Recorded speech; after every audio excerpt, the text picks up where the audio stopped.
Right, Cindy, a very, very good morning to you. Thank you so much for joining us at this edition of The Tackle. It is the 23rd of August 2022. Tarehe 23 mwezi wa 8 mwaka 2022. Hope you're doing well. Mamka vizuri. It's another State of the Nation edition, and it is the 23rd of August 2022. As usual, I request that when you join in, please like. When you like, we get to know that you're watching us. And after like, please share. When you share, you give someone else an opportunity to watch the broadcast. When you join in, please like. When you like, after like, please, when you like, we get to know that you're watching us. And after like, please share. When you share, you give someone else up an opportunity to watch the broadcast. And this is a tackle, the State of the Nation edition of the 23rd of August 2022, and it begins right now. Please come on, fika pale. Please like and share, share, and let us know where you are watching us from this morning.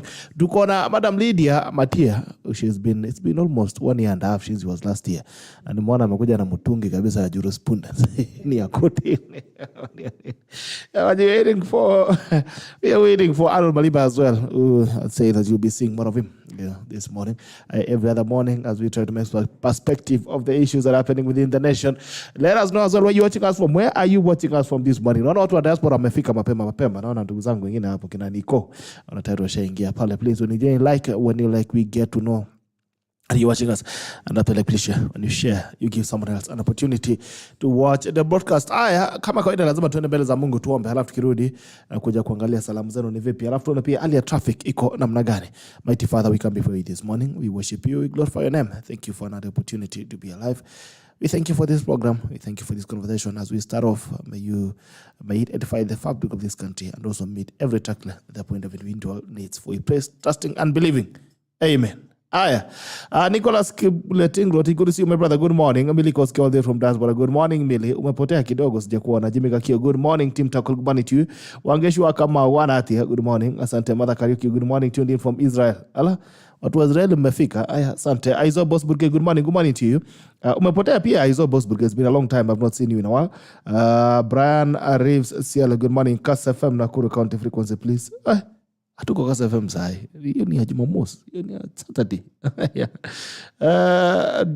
Jida Talk, good morning. Watching live from Mombasa. Asante sana. Nicholas Sheriat, good morning. 20 from 027. Asante Kimayo. Justin, watching live in Kisumu. Watu wa Kisumu, Idimaber. Aya. Millie Koske, Millie watching from Traffic Feast at the moment, Western Australia. Asante sana.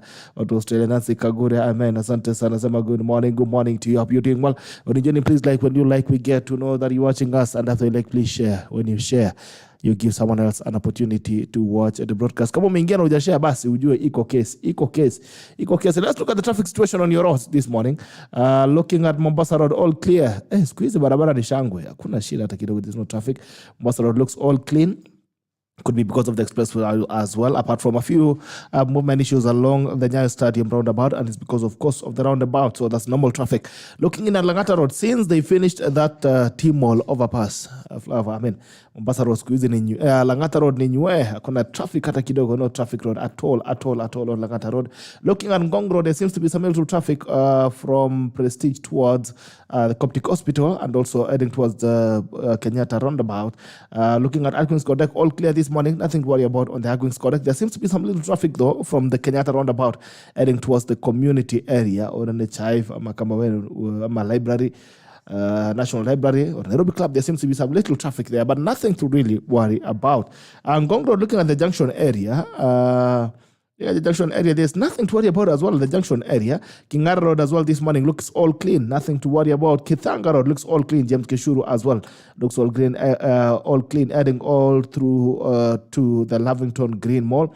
All through to Waiyaki Way as well. Joining in from Waiyaki Way towards town, inbound town. Very clear. There's nothing to worry about as well. Lakini Theka Road. Atu wa Theka lazima wakuwa na shida kidogo kuanzia pale KCA University. There seems to be some traffic all the way, not even KCA, De La Rue. Coming in from from De La Rue right there. Heading in towards the Muthaiga Exchange. Muthaiga Exchange as well looks a bit crazy. Heading towards Pangani. There seems to be some traffic joining in inbound to town. Kiambu Road, not very bad this morning. Not very bad this morning from Muthaiga Glaf. There seems to be some small snarl up, but I think it's because of the Muthaiga Exchange. But nothing to worry about on Kiambu Road as well this morning. Looking at Limuru Road, not looking good at all. Limuru inbound towards town, of course, from Parklands. Looks a bit crazy from Parklands ending it into town, but looking generally at the roads this morning, nothing to worry about. I don't know the situation is on your roads, wherever you are. Niambie situation ya barabara inakaaje. Watu wa Thika Road, naona Sarah Slim wanasema kwa Thika Road. Thika Road is not good, not looking good at all the way from the KCA University heading towards the Muthaiga Exchange. And there seems to be some traffic as well. Kiambu Road joining in from the Muthaiga Golf Club. There seems to be some problems in movement. Parklands from Lemuru Road, that is Parklands joining in into town, inbound into town. Looks a bit crazy, but generally nothing to worry about on your roads. Langata Road is very clean. Since they finished that T-Mall overpass, it's always been very, very, very clean. Nothing to worry about on Langata Road as well. Ngong Road, apart from the small snarlaps from Prestige Plaza heading towards Kenyatta roundabout, there seems to be nothing really to worry about on the roads. Akmins Connect, very clean. And what about Kileleshwa? Looking at Kileleshwa joining in into Yaya Center, nothing has to worry about this morning. Kileleshwa sioni kitu. I'm not seeing any problem on Kileleshwa. Ile traffic ya kawaida tu ya roundabout pale Tok roundabout, looking at as well Tennis Street roundabout, some small light traffic ile ya kawaida. There's nothing really to worry about on the roads. Yeah, it's all clean. Unless there's a problem on your roads, I don't think there's anything for you to worry about this morning. How are things mahali ulipo? Mambo iko aje? Whatever you are, I don't know what's going on where you are. Ni mwana ngona ameweza kuamka mapema. Wacha niangalie watu wa YouTube wako wapi. Alafu tukirudi basi tunakuja kusikia Lydia anasema namna gani. Nimeona kuna watu wameamka hapa pia Facebook. Let me try and catch up with you before your comments disappear. Okay. Nicholas Tidia, good morning to you from 027 Kimayo. Asante sana. Nancy Gagura, good morning. Good morning to you. Abel Bilo, morning from Bahrain. Watu wa Bahrain, asante sana. Cyrus Lima, amen. Good morning. Good morning to you, my brother. Nancy Chiruta, good morning to you all the way from Uganda. Watu wa Baganda Kingdom, mambo vipi. Mzee Paul Bitok, good morning. GB and Taklas watching from Merewet Village. Mwebenda, asante sana. Kiptoki Victor, Jamke Bitok, Jamke. Kesupo Arab watching from 030. Muigai, Don Chis, Mugai. Good to see you, my brother. Muigai, it was a pleasure to see you after a long time. Good morning bro, good morning to you. MC Kali, chairman menakwisha kettle dip. Halo. Sijui kama peleka petition. Watu peleka petition kupinga yako. Najua chairman menakwisha, you've been chairman for the longest time. Yo kettle dip nasikia pia ng'ombe zinaoga na maji chafu. And you are still there. You need to be rigged out. Chelsea babe, good morning. Good morning to you, Chelsea. Good to see you. Pauline Cherub, good morning. Tackle team, good morning to you, Pauline. Pauline has been with us since we started from day one. She never misses. She's always here. Pauline, ubarikiwe sana. Masi Kosge Jamke Masi. Thike Mush, good morning to you, Silas. Thika Road. Marion Eva, anasema good morning, GB tuning from City Cabana. It's been a long time. I've not seen you in a long time. Anasema nilikuona nabaita nagasha Gerald Yude. Ungenitafuta. Kama uliniona ungenitafuta. Kama uliniona ungekuja mahali nilikuwa unisalimia. Clifford Otieno, good morning viongozi. We thank God for a new beautiful day. Watching from the living suburbs of Lavington. Good to see you. Clifford Otieno, living suburbs of Lavington. These days, is Lavington still very leafy? Yes, somehow. Lakini Kilimani na Kileleshwa, it's become a jungle concrete. Or is it concrete jungle? Vincent Chesira, good morning, General. To collect from diaspora. I love the show. Thank you so much, Vincent Chesira. Thank you for always making a decision and a choice to watch us every single morning. Mark Joe tuned in for Machakos. Asante Jeff Mahiwa, good morning. Brothika Road towards Muthaiga kameshikana kama ugali. Waiting for the conversation. Poleni sana. Junior Kigen, good morning, watching live from Kericho. Asante. Felix Opolo, good morning, sir, watching from Nairobi. Gideon Kimwa, good morning, following from Nakuru. Sholim Kibet Benachi, good morning. GB from Kitengela. Justin, good morning. Asante Kirui Mike. Uganda Kapchorwa, we are together. Pakalasa. Asante sana watu wa Uganda. Kingsley amepotelewa wapi? Kingsley Kiras, good morning to Julius. Good morning, watching from Kiambu. Ishak Adan, good morning. Tuned in from Kapenguria Kiliki Boyd. Good morning, Gerald Bitok. Tuned in from Vitaville, Kansas. Welcome back after crazy politics. Break from noise, ready to watch the petition. Sasa kabisa, mambo kanasonga hii Kenya. Kimjo, good morning, Gerald Bitok. Good morning to you. Maureen Tony, good morning, watching from Sydney. Thank you, watu diaspora Kirui. Leketiet, watching live from Songiro, Leketiet Village. Good morning to you, Robert Kipkoske. Abiru Sunday morning from Eldoret. Kitty Lapichuan, good morning, Gerald, watching live from the Cradle of Mankind, southeastern shores of Lake Turkana. Hey, watu wa Turkana, asante sana. Good to see you this morning. Let me see if there are guys on it very quickly. Tuingie kwenye mjadala tuokoe masaa. Naona masaa zimetuacha. I'm seeing there are a number of guys who have already joined us on YouTube. Wameweza kuamka mapema. Keja Graphics. Asante kwa asante sana my brother. Good morning and good to see you. Asante sana watu wa diaspora. Keja Graphics all the way from the United States of America. Kama umefika pia YouTube, please copy link na usukume pale kwa WhatsApp groups, alafu ukuwe na watu ambao wanatujoin pia. Daniel Kate Mwanja, morning, tuning in from Perth, Australia. Good to see you, my brother from Perth, Australia. Naona Gidi, Lebichwan, good morning, Gerald, watching live from the crowd. I think I've read that. Levi Malinga, falling from Nakuru. Good morning to you. I'll get back to you. I still want to remind you that at Optimum, we're still giving you the best options for properties. You can get your property from Optimum Kenya at the most flexible rates you can get to pay for your property for the full. Weka deposit kama ni 10,000 na kile pale alafu unaweza kulipa kwa zaidi ya miezi 10 up to 12 months you can be able to pay for your property pole. Watu wanauliza properties ziko wapi? In Nanyuki, we're giving you an opportunity to own a property at the Great Oasis in Nanyuki at only 349,000. You could get yourself a plot and you can pay. The bit about this thing is you can pay for your property pole. Kama kwa Nairobi unataka property Kitengela, we have amazing property offers from the Victory Gardens. We are now at phase 3. Victory Gardens. We have the Love Gardens as well in Kajiado. Pale Masaku, tuko pia. You get a very amazing property options from Optimum. If you want to get a property in Coast, and I've always asked you this, what if that trip that you're taking to Coast every other time was a trip home? That can happen if you invest with the Malindi Breeze, and you are now at phase 2, Malindi Breeze, and you get your property at only 499,000 Kenyan shillings, and you can pay fully, slowly. So call the number on the screen right now. Ambia nimekutuma, alafu unaweza kupata discount safi zaidi. Aya, looking in as well at the headlines. I don't know. I'll get back to the headlines. Good morning to you, Lydia. Good morning. Mambo vipi? Mzuri sana. It's been a while. It's been a minute tulienda ku-offload. Tukaongezea watu kwa dunia. Au kusema bwana? Hata kusema. Yaani uliona hata itakuwa haiwezi nunua hata pampers jamii. Unaweza nunua tuko 1 year, we just turned 1 year this month. In fact, we had the birthday celebrations this weekend. Oh, amazing. So, thank God. Hallelujah. Kuna mwingine angalia na mwana. Sasa ukiniambia kitu kama unasikia trauma. Because of why? Maybe give it time. Maybe I'll think after. Hey, let me tell you. Raising a child, working at the same time is not all that it's cut out to be. Why? I think we should. These people who came with this independent woman thing, they should reconsider. We should just be home raising babies or working. One of the two, not both. You cannot do both. Since you have to have babies, then maybe you have to leave work. Which one is easier to leave? I don't even know, but I think it's sometimes you can do both easily, sometimes not so much.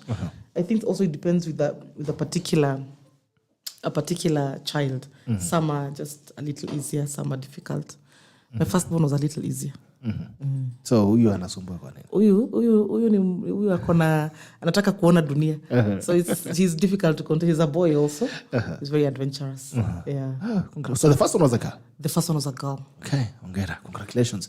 Mwanaume ni kuzunguka na kuona dunia. Usifungie asione dunia. Kama anataka kuenda kiendanga. Petition ya dunia acha akoje. Hata hataki chakula, anataka tu aende shule. Maraoni. Akae bila anything. Which is a good thing. The ones who are clinky is a bit difficult to raise. Yeah. I want to believe so. Yeah. The ones who move around too much are very independent. Yeah. They can coexist. Very independent. Anyway. Lakini naipongezi sana na usiogope kuongeza. Unasikia maneno inaitwa tyranny of numbers. Iko mambo kidogo. Tutaachia Mungu hiyo. Sasa nimeona uko na mtungi ya 50 liters. What's going on? Ama ni mambo ya petition? Nakwambia hii sasa tunatafuta maziwa. Unajua hii nini? Ukitafuta maziwa, you have to stay hydrated. Usipokunywa maziwa, you don't get milk. So this is how I walk around with a 3-liter mtungi of water. Milk for where? Again? See, for the baby. Kwani jamaa anakula aje? Wanatuambia ati lazima ati maziwa ya mama ndio mzuri ya immunity. So we have to just drag water all over the place so that we are never dehydrated. So jamaa anamaliza hii lita yote? Sasa hii ukikunywa hii ina convert into some like half a liter of milk or something like that. So nilifikiria inaenda direct iko hivyo. Sasa inachanganyikana na mkate na ugali inakuwa maziwa. Inakuwa balanced diet. Inakuwa balanced. It's good to see after a very long time. Yeah, good to see you. A lot has happened since you left us here. Yeah. And last we've also moved. As You've also moved. Yeah. What happened to your other place? This is bigger, I think. Yeah, we are deciding a bigger space. You're growing. Congratulations. That is good. Yeah. Now unajua ku survive is that period. And with a strong brand, you've had very good guests I've been following. Well done. Asante sana. Bila nyinyi hatuko. Without you guys, we are never there. So, you've done very well. Yeah, the guys who've made us up, who have made us up, and we keep growing because of you and the tacklers who join us every single morning. It's a win for all of us. The tacklers who come in and every other person who has been a support of us, for us, and the guests as well, who are always willing to come in and have a conversation. Ken Sam, I love your show, big man. Asante sana. Thank you so much. All right, this is the state of the nation. What do you think is the state of the nation as it is? The state of this nation, Kenya, right now. Kenya. Kenya. We're in a state of,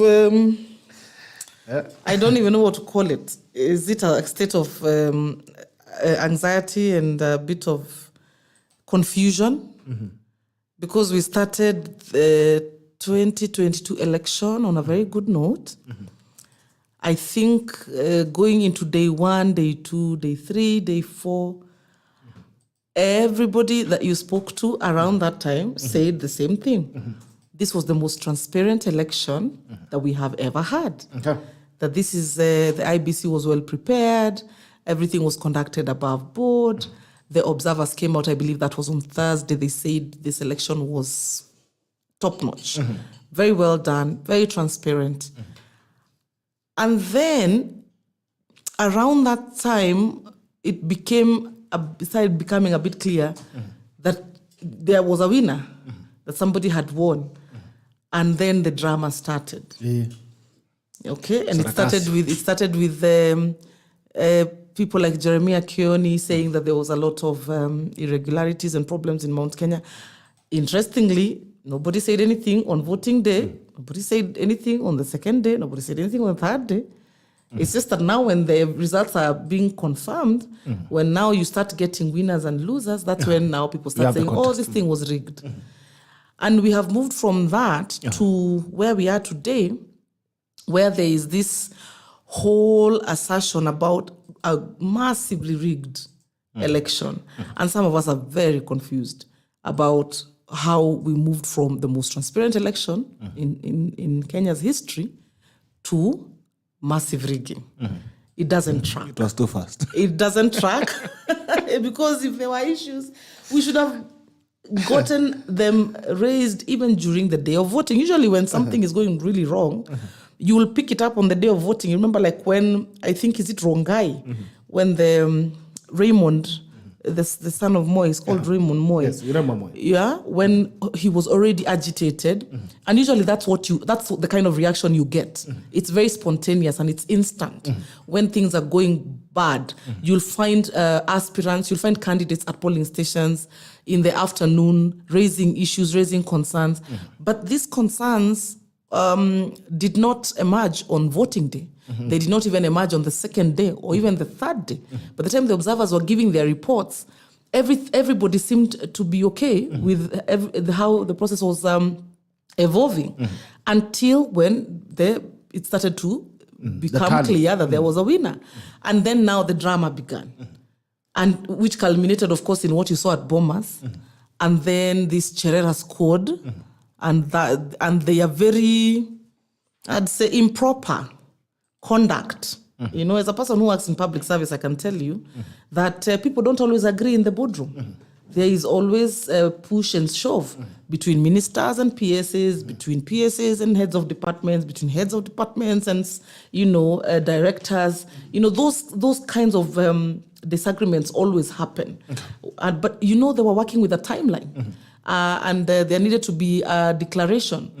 If they had something to dissent about in the boardroom, they could have put it on record in the minutes of their deliberations. And they would have said, you go and announce, but we would like to just have it noted and minuted, because this is what you will say in a boardroom. Say, I would like it minuted, that I am not very clear how you arrived at a particular figure. I have a concern about this and about that. Instead, what do? They get into a vehicle, rush to Serena before the declaration is even made, without any sense of how Kenyans would react to their press statement. They just up and went and did this thing. And kudos to Kenyans, because they didn't react, with a lot of passion. But it could have gone either way. Yes. They couldn't have known or predicted Kenyans' reaction. we had been tense for all of 6-7 days waiting for this result, and then they preempted The longest with wait. this conduct. And I thought that was improper, just from a public service perspective and how we know public servants are meant to act. And what they've done then is to bring a lot of attention on themselves and a lot of scrutiny. People wondering, why did you act in this manner? Why did you feel emboldened to behave in this kind of strange way as public officers who are supposed to serve without ill will, without favor? And that's when now you begin to start to get this kind of information that this person was sponsored to the commission by this person, and they're the ones who have exposed themselves in that manner, and therefore by doing that exposed the commission to that level of scrutiny of why would you behave that way. The legitimacy of the commission. Because they should be able to carry yourself as a commission and keep the public trust as an institution. All right, so you're saying you have a problem with the commission and how they came out to speak what they spoke. But let's look at the issues that have been raised on this. I don't know, you looked at the petition, right? You've seen the petition. I've seen, I think there are 9. I think 9 petitions. Of course, there's a main one, which is filed by Raila Odinga and Martha Karua against the IBC. But then there is also all these other auxiliary petitions. I think one that is filed, I believe, is it Jonathan? I don't know if it's a supporting affidavit or it's a petition by itself. There's one that is signed done by this young man, this organization that he runs, Youth Advocacy Africa. I think they have put in something, Okiom Tata. There's quite a number. Trying to track, what each of them is arguing. But what is coming out, emerging a bit more clearly, is that it's about mostly disputing the percentage of the win to say that, William Ruto did not garner the threshold of 50 plus 1. Yes. Okay. That's the argument now. That's one of the arguments. There's also quite an elaborate layout of something about hacking of the IEBC portal. I said there were 56 guys. That there were 56 people. And Bitok, I'm happy to indulge anybody who is saying the IEBC portal was hacked. First of all, the IEBC said we've not been hacked. And true, because every time you went to that website, you never found it down, not once. That website did not glitch. It did not falter. Not in the day, not at night. And everybody from Russia to Mexico had access to it. So you can imagine that kind of a website, the kind of data that it was holding, it did not falter. But anyway, they're telling us that there's some hacking. I think there's also an argument around, is it the turnout numbers and also the numbers to do with, I don't know, the presidential vote vis-a-vis the other positions, and they're being differentiated, kind of number, something of that nature. Well, I need to study them. A lot of these petitions, when you read them, because you're waiting to see that, that smoking gun. And I think it's the Nation that has written it as a smoking gun. I don't think it's a smoking gun, because when you tell me that 56 people hacked the IEBC portal, even if we were to grant you that argument and say, okay, maybe at some point after the first 48 hours, someone went in there, made some changes. Did they also hack the forms that came with the returning officers? Because the IBC did not count the forms that are on the portal. Yes, on the server. They counted physical forms. They did not even start counting. You remember they said, we cannot even count what's on the portal is for you, the public, for your consumption, that this is what our returning officers have taken record of at the polling station. But for us, we have to wait for the returning officers to arrive here. And you remember the first day when the first returning officer arrived at Bomas, I think it was either on Wednesday or Thursday. And that's when they started counting. And to count, they had the Form 34B with its supporting Form 34As. Yes. And they would take now those Form 34As to confirm 2 things. One, that the form is authentic, that it had all the security features that had been put in it by the people who printed it. And then the second thing is to confirm that the figures are properly tabulated in Form 34B. So once you confirm that this is a genuine form, it has all the features, so therefore then you take the number that is on there and you check that that is what is recorded on the Form 34B. And remember, it was a very painstaking effort. In fact, the first 20 24 constituencies were tabulated in 24 hours. It took... difficult. I was there actually. The way they're using the laser light to light on the papers. It was a very painful process. It was a very painful process. Slowly. Yeah. It was not a quick, rushed through thing. I believe all the commissioners were very much hands-on. Yeah. They were all walking around the Bomas floor, going that way, this way. Then once the figures are confirmed, then they announce. And we all watched it unfold. So I am yet to understand when Raila says that the forms were hacked on the IEBC portal. How do you then explain the original form? Who hacked that one? Is that one hacked too? This is not 2017, where the results are on a portal. Server, kwanza hii server by that haikuwa imefungwa, hata haikuwa na mlango. This server didn't have a door. It was a field. Lakini wamesema ifunguliwa tena. Wamesema wanataka DC. But it's a big one, like Nyayo State is just open. You just walk in there, take the numbers and tabulate. Now you're telling us the numbers are wrong. But what about the physical forms? Because this is what I would have expected. I would have expected, as the constituency per constituency is being confirmed, you're already raising the issue and saying, our numbers and the ones that the RO is coming with here are incorrect. This document that the returning officer has arrived with here at Bomas is not the one that our agent took a copy of at a particular polling station. That is how you would have begun to see this massive rigging that is now being asserted. We could not have started to hear it on Monday, on the day of the declaration. And what is becoming apparent is that on the day of the declaration, once it was clear there was a winner, then the claims were rigged. That's when the problem started. But now also, Lydia, look at it this way, because we're also looking at the integrity of the election, of the electoral process. Right. If it is true then that there is a discrepancy between the forms that we have in hands and the forms that we have on the portal, then should that not be a concern? Because then we are speaking about the credibility of an election. It is true. Certainly, if there is a discrepancy between the form that was on the portal and the form that the returning officer arrived with, that should concern everybody. What I'm telling you is that throughout the verification process, the forms that arrived with the returning officer were identical with the forms that were on the portal. In the course of verification, at no point did any of the agents on either side tell us that the returning officers are arriving with forms that are inconsistent with the ones that they got at the polling station. Oh, okay. So that is what I want to say, that we should not, even as we pursue objectivity, we should not create false narratives so that we are seen to be objective. I would like to understand how it is possible for constituency number 1 up to constituency number 291 are confirmed, and there is no press conference. There is no principal agent, presidential agent who is saying we are no longer able to continue with this exercise because we have noted, because they're talking about massive rigging, that this entire thing, it's not legitimate.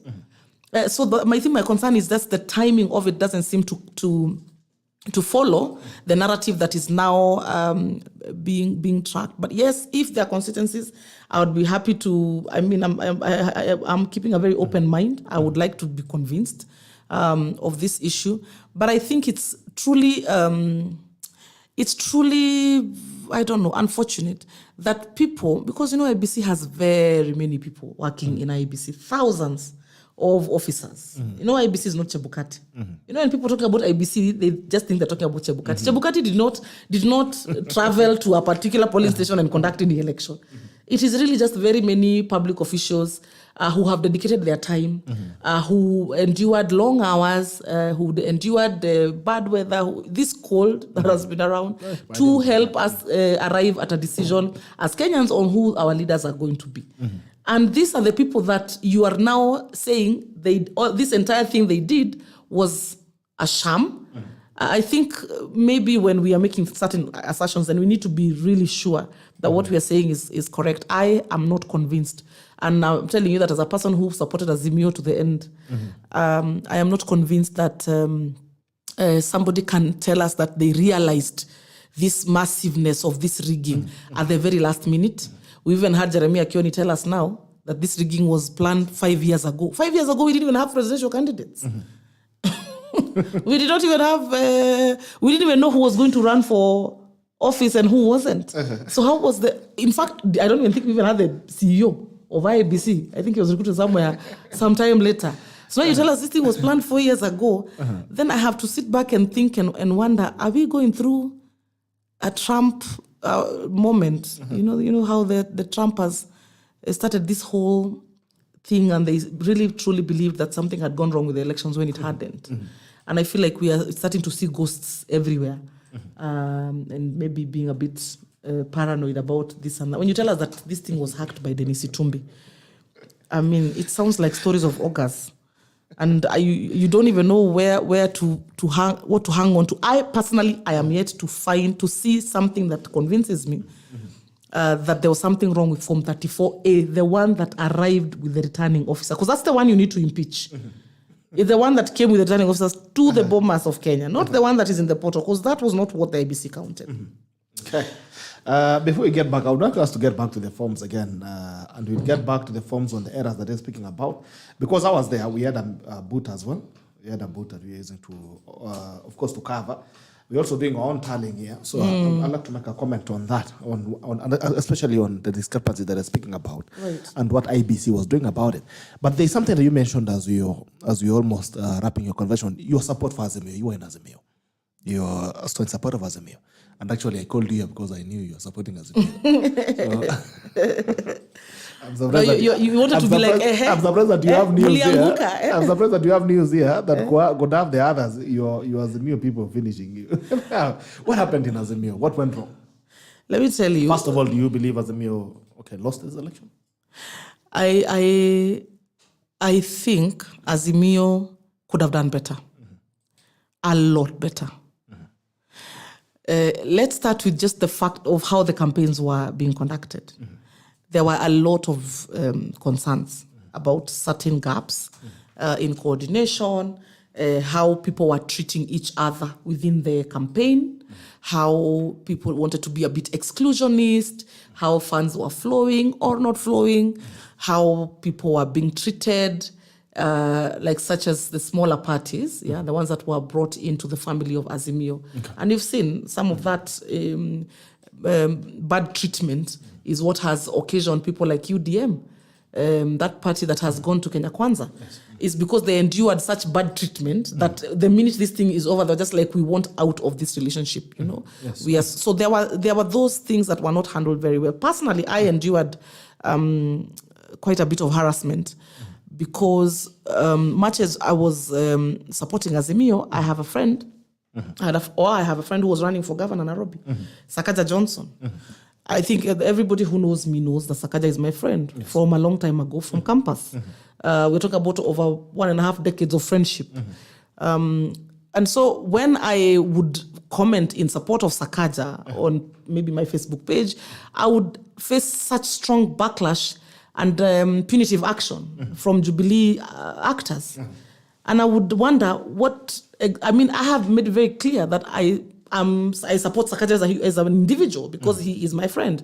But there was a lot of intolerance of that kind of objective or that kind of posture within the campaign. And I personally faced very stern and hostile action against me personally from Jubilee, the Jubilee campaign architecture. And of course, I wasn't happy about it. I don't want to get into the details of it, and the people who did it know what they did. And I'm not the only one. I'm not the only one. This was a very complicated. It was a very complicated situation for a lot of people because you'll have another gentleman called Kithaiga. Yeah, he said he should be coming. Oh, Kithaiga. Ugo mgani? You know, Manuele, another guy who was here before. He was in Jubilee. Oh, Kithaiga ule wa nini? Ule alikuanga NYC. Yes. Mimi, you see, it was complicated for some of us because we were one big happy family of Jubilee in 2017. So a lot of these people, when Jubilee split, and there's a whole battalion that went to UDA, a lot of our friends went to UDA. And in fact, for us as a generation, as the younger people in Jubilee, all of the young people that we worked with in TNA then in Jubilee, went to UDA. Okay, these are our friends, people like Martha Wangari, people like Jaguar, people like Kinabeja Dong. Those are people I've campaigned with literally on a day-to-day basis in 2017 for Uhuru Kenyatta. So it was very complicated for us, some of us, to be told, you are to not associate in any way. They are not your friends anymore. You should not talk to these people. You know, why are you talking to them? Why is your phone? You know, why are you talking to them? So a lot of us were living on WhatsApp calls. It is true, the way the deputy president was saying. We were living on WhatsApp calls. We were living on Signal and Telegram. But on Sakaja, just because of the importance of the position that he was running for, I was a bit public about my support for him. And the backlash was swift and intense. And we endured it, you know. And I think a lot of people were treated that way. There was that lack of understanding of the nuances of the relationships that people have at an interpersonal level. Before the elections. Yes, a lot of harassment, like I can tell you, when campaigns were happening, for instance, in Kirinyaga, because there was that much effort by people like, for instance, in the Ministry of Interior and the, because Martha Karua herself is from Kirinyaga, if they're planning to go to the ground the following day, today they will spend the whole day collecting campaigners, UDA campaigners, and rounding them up and putting them in the police station. Wow. So that now by the time the Azimio team is landing in Kirinyaga the following day, you've already, all these people are not available to, are not out there in the public. And you see what that does. And you guys never told us these things. We couldn't say it because it would be seen to be the campaigning Azimio, which is also not what we wanted. And so what you're doing, you're radicalizing people. So people who are supporting you, people who didn't have a problem with you, begin to wonder, do I really want to be governed by you? Do I really want to live under this kind of administration or this kind of posture and this kind of approach for another 5 years? And a lot of people, the silent majority, even within, and I can tell you, even within the system that is called public service, even within the spaces of where Jubilee, you would think Jubilee has influence, there you would find, those few people who are just quietly wondering how they're going to stick it to you. Yeah, because they don't want to live like this for another 5 years. You saw the policeman who, when the election was declared, removed, stripped naked, removed his uniform because because there was that feeling. And it needs to be acknowledged. It's a real and it's a legitimate feeling. When people don't feel like they're free. You've seen also even within the community of Mount Kenya, Mount Kenya has a very strong, affiliation to the value of freedom. And when you look like you want to suppress them and suppress their voice and force something down their throat, that is the reaction you've seen, where almost as a block vote, they said, no, we are not going to accept your choice. We will make our own. And we are going to vote for William Ruto. So there were mistakes, unnecessary mistakes that were made along the way. Of course, there was a lot of bravado and bombast, that we could have done without. I think people are coming to a place of reckoning of the kind of mistakes that were done. And this is a thing that happened also even in Kiambaa. You remember in Kiambaa, everyone was like, we're going to win this thing. And once it became apparent that the ground was shifting in favor of Jubilee during those campaigns, right around 3 weeks to that election, you began to see again the same kind of posture. People being pushed off, so that there is this sense of we just want to remain the 3 or the 4 of us, so that once this seat has been won, it will be very clear it is just me and Gerald and maybe him and the other person that delivered this seat. So you begin to see people being shoved. And that's something that Azimio did, where there was that sense of now, since this thing is almost, we are going to take it, we need to push people off. So that when the win comes, it will be clear that we are the ones who delivered it, and everybody else needs to be pushed aside. So there was of course that as well. So I know the people who know the mistakes that were done. They know the mistakes were done. Of course, everybody now knows that there was a problem with the agents. We talk. It is now an established fact that Azimio did not have agents everywhere, presidential agents. even though they could have wanted to rely on the agents of, say, people who are running for MP. Unajua MP akisimama kiti tuseme amesimama mahali kama Mount Kenya. And then at around 4 o'clock, it's becoming very clear that people are not voting for them. Okay? Or at least by the time the first 100 votes are counted or the first 1,000, they're already knowing that this is not going to go my way. What do? They fall out. And so who is there to secure your vote? Okay? We know that on the first night of verification of votes at Bomas, the Jubilee agents, the Azimio agents were not there. They didn't turn up. What were we doing? We were calling children, watoto wa shule, campus, at night, telling them, please, arakisheni, 2 a.m. Hurry. We pass them through somewhere, train them for 30 minutes, then dash them to Bomas to go and verify votes. I mean, the collapse of the agent operation was catastrophic. Absolutely. And I suspect that is why they couldn't be able to say which form, whether there was something wrong with the forms or there was not something wrong with the forms. Yeah, and I don't know who I saw wrote on Facebook yesterday that, you can, I think it's this lady of Roots. What's the name? The deputy of Wajakoya. What's her name? Justina. Justina said, you cannot complain that your maize has been stolen when you left the door of the store open. And I think when it comes to agents, the failure was catastrophic. So is it that you didn't have agents or what happened in between?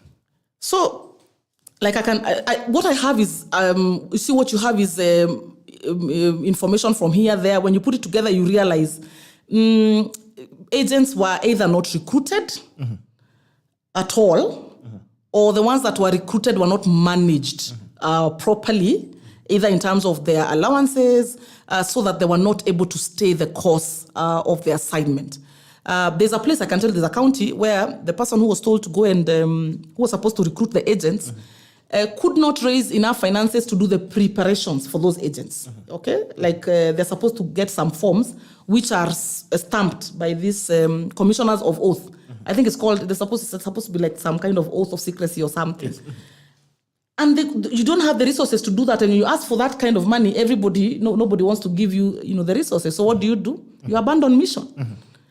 So when you abandon mission, just basically you don't recruit. So people don't show. So they're not people to even show up for the work. So those failures happened, and they happened in so many places that it almost begins to look as though it was intentional, because everybody knows when you're running a campaign, the most important thing, hata heri uchukue tu pesa uache kucampaign, ungoje tu siku ya mwisho uchague uweke agents. Agents are the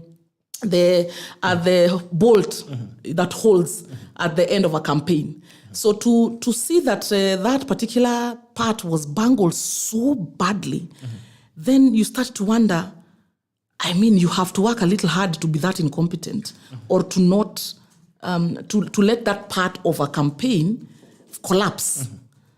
And so maybe the question that some of us need to ask is, was it intentional? Or was it incompetence? Because there's incompetence talk that borders on sabotage. Okay. And this one stinks. It smells like sabotage because it cannot be. Jubilee is a party that has serious actors. Okay, this is a party that has run campaigns before. This is a party that delivered Uhuru to State House twice, originally being TNA. So these are people who know how to run a campaign. They know how to secure votes. So who sabotaged it then? Because if you say it, I cannot even give you a single name and tell you it is so and so, or it is so and so. They are the ones who know, because a lot of these operations, of course, were conducted very far and high above our heads. So it's not that I can tell you that it is Bito kama ni nani. Si ati tunajua. All we know is what we can see, and what we can see is that there was a failure at the end of the campaign to secure or to run this operation of agents. It was not because of want of money. It can't have been because of want of human resource. I think those were available. It can't have been for want of anything. And so then the question becomes, not that I know for sure, the question then becomes, was this incompetence intentional? Was it sabotage? And okay, getting back to the forms, and then I think we'll come back to that on the strategy and all that.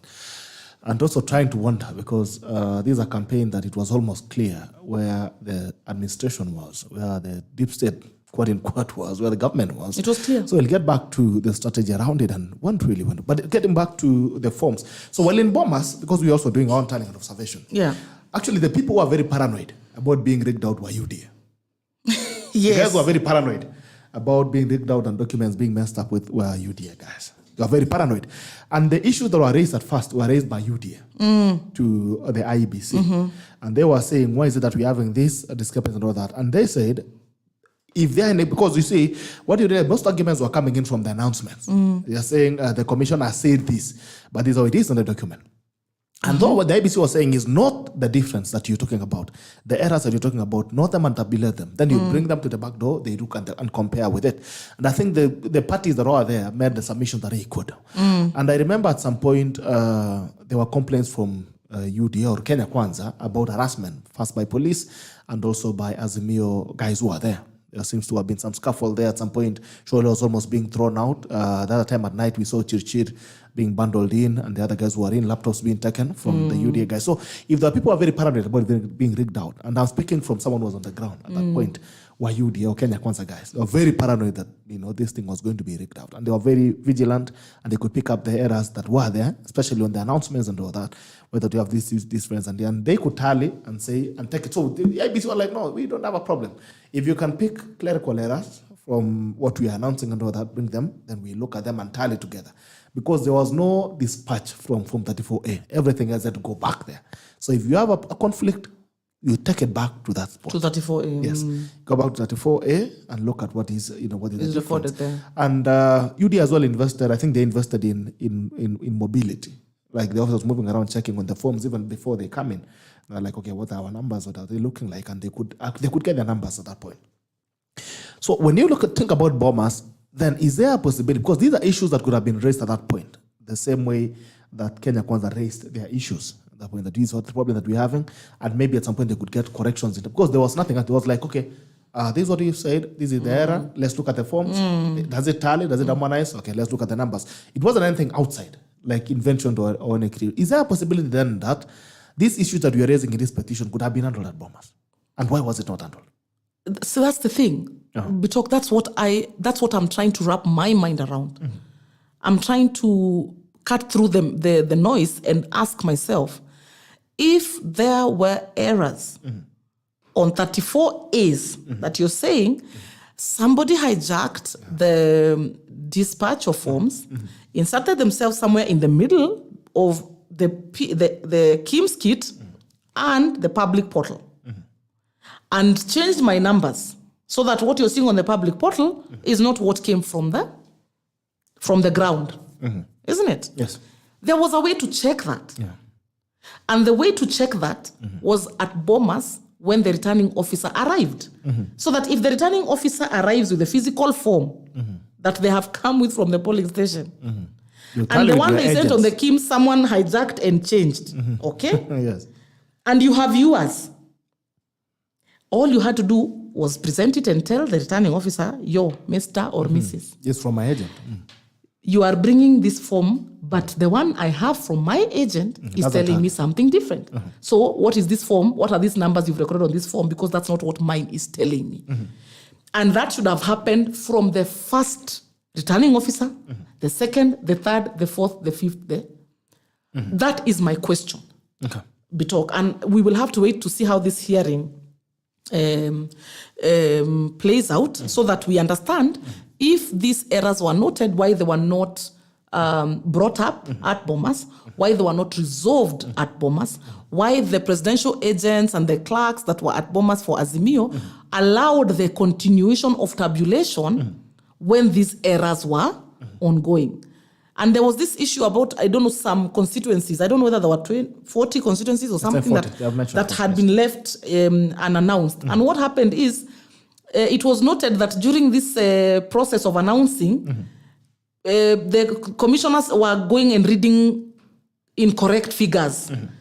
That at one point, actually, one of the commissioners was on the podium reading a result and the returning officer was still within the premises. And when they had what the commissioner had read out, they said, no.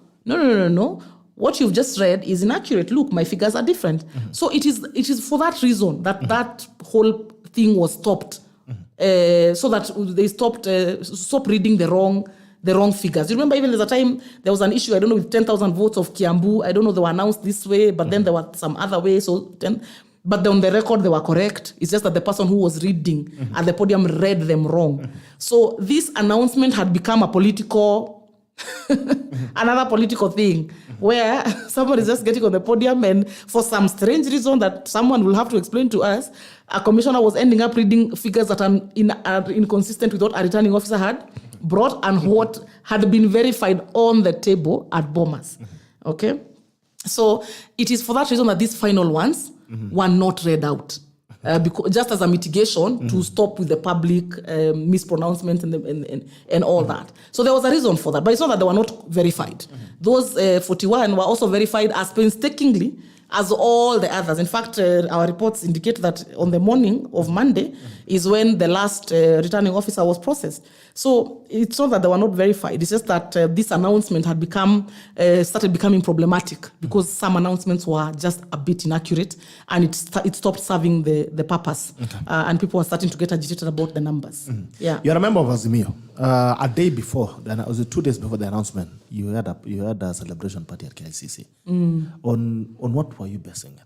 Because they were saying victory is already. But me, did you see me at KICC? Yeah, I don't know. I was not there, but I saw. Let me tell you the truth. So, and that raised the question is, were there, because the argument that came out yesterday was whether or not Azimio were tallying their numbers. Did you have a tallying center? I do not know. You don't know? I do not know about the tallying center. The only thing I know is I tried at my own level to get access to the Azimio tally. Either as a link just to track how everything was going, or to physically just go and, usually I remember when we were doing like TNA, for example, in 2013, when IEBC was doing their thing, we had our tallying center, we were there, physically actually, just following the numbers. And going in, going home, going back. It was a very open thing. You could just find the tallying center and go sit there. Okay?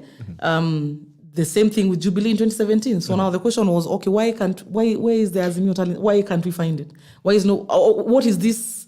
It had, what do you call it? It was like this confidential thing. So unajiambia, okay, labda ujafika unga ya kupewa clearance ya kuenda hiyo Azimio tallying center. Uko na watu wenye wako na unga mingi, ulisikia walifika huko. Sasa mimi nilijaribu kutafuta, lakini watu wanakuambia, this is the standard response that I was receiving was, you just know that there are people who are counting. Okay? There are people who are counting, so you just relax. Wewe tulia, kuna watu wanahesabu hii kitu. Okay, sawa? But as of Thursday morning, every editor in this country, every producer knew the result. Because Form 34A was on the portal. And all these media houses had counted and counted and counted and counted. And once they were just at the edge of concluding, they all stopped. They all stopped the count. One day they'll tell us why. And so we all had to wait. But it's not like people did not know what the numbers were saying. It's not that people did not know. People knew. But there was still this thing within Azimio that, no, you wait. The forms as originally posted, that became the language. The forms as originally posted on the IBC portal have us winning. Okay? So everybody relax. So as originally posted, we are like, what does this originally posted mean? What does this mean? So tukangoja, and everybody was hopeful until the day at Bomas, you're seeing Ruto arriving at Bomas, and there's no movement at Raila's house. So you're like, okay. Is it that he's supposed to come last? Okay, then you wait. You're told, just wait. What is it? But we are watching. And Ruto is at Bomas, and where is Raila? And it was, those TVs, just, propaganda, just wait, relax. And I'm telling you, Azimio, the Azimio people were the most shocked human beings, because they learned at that moment, when Cherera went to Serena, that is when they knew something was... Things are elephant. Things are wrong. But the whole time, majority of your standard Azimio operative, your standard Azimio follower, knew that this thing was in favor of Raila Odinga. So that's another question of, whether that also was just people being managed or what that was about. It's also not very clear. Yeah. So there was no tallying center, in your opinion? In my opinion, there must have been a tallying center. It probably was not either to full capacity. Perhaps it might have collapsed. Perhaps it was not able to hold the data. Perhaps because of this issue of agents, there was nothing to work with except for the IBC results, the ones that are on the portal. So maybe the supporting infrastructure for that tallying center was not sufficient in terms of the data being generated. And perhaps it also may have suffered some kind of setback, like maybe crashing or something like that. I suspect that could have been something that could have happened just because maybe not enough investment had been put to make sure that it is robust enough to accommodate the kind of data that was going to be passed on to it. Okay. All right. Doro anauliza hapa, she's saying on Friday Chebukati demanded for ROs to drop the form to him and leave. Remember, was there an incident like that? Lydia. Ulikuwa na incident kama? Unajua wakati Chebukati aliona it's taking a long time for the results to be verified. And he said that the returning officers who have been here for 3 days with their forms, and it's taking so long to process one returning officer. Because returning officer moja akikuja na zile forms zake 34B na 34A, they would do that whole thing. Check form by form, all those security features, check the figures, confirm, and then release one officer. Then the next one would come. So he said, let's reverse the process. Okay? Let's release the officer and be left with the paperwork. Then now, instead of taking from the returning officer one form after the other, we just take the forms and then now we check the forms after we have already received. So what he said is that they were reversing the process. Instead of releasing the returning officer at the end of the process, they were releasing the returning officer at the beginning of the process. Once the returning officer submitted the forms, yes, so they just like then you can verify and release. Yes, just submit the forms, then you release, then we verify. If there's a problem, we will refer back to the data, and if we need you, we will call you.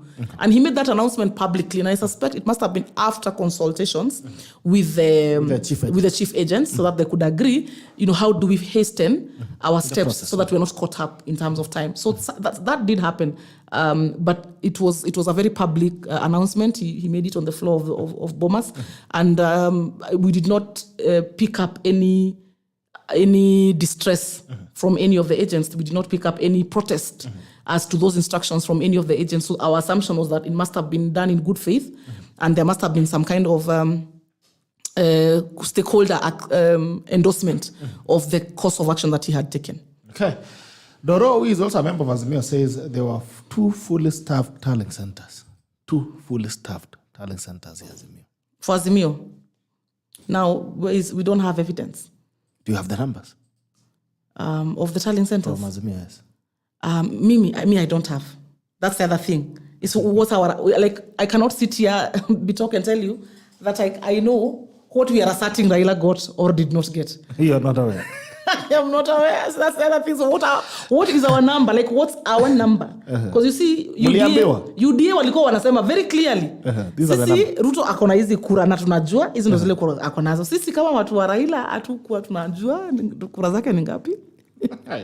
Two things. The prayers that Azimio are making. One of them is nullification of elections. First, nullify. Mesema hii kitu futilia mbali kwanza. Secondly, Rira. Mesema if we're going for a Rira, we don't want to see Chebukati anywhere. Now, the president cannot constitute a new commission. Now, Uhuru Kenyatta, he doesn't have the constitutional mandate to constitute a commission, an electoral commission.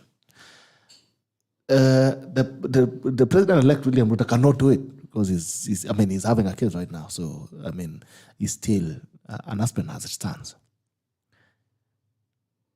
So, who do you guys want to do the rerun? Unataka nani afanye tena? Unajua, there's this this argument that temporary incumbency, Uhuru Kenyatta, ends the minute there's a nullification. Okay. So once it's nullified, it's like you're going back to default. And the default is nobody has voted, nothing has happened, and apparently he would have his full presidential powers. Okay. Within that window that could perhaps enable him to take a certain action against Chebukati, maybe institute the process of his removal, and maybe have then Cherera act as the chairperson. The problem now is that Cherera has shown her hand with the other 4 commissioners. So it will be impossible for UDA now to trust that the 4 can now run. If they had acted in a manner that I was suggesting, that they could have recorded their dissent in minutes and perhaps not just been so dramatic, it would have been possible for them to take over. Let's assume, for argument's sake, assume that this temporary incumbency terminates the minute the election is nullified. And Uhuru is able in some way to remove Gulie and maybe Chebukati or whoever else. They would have been able to maintain a certain sense of credibility and trust.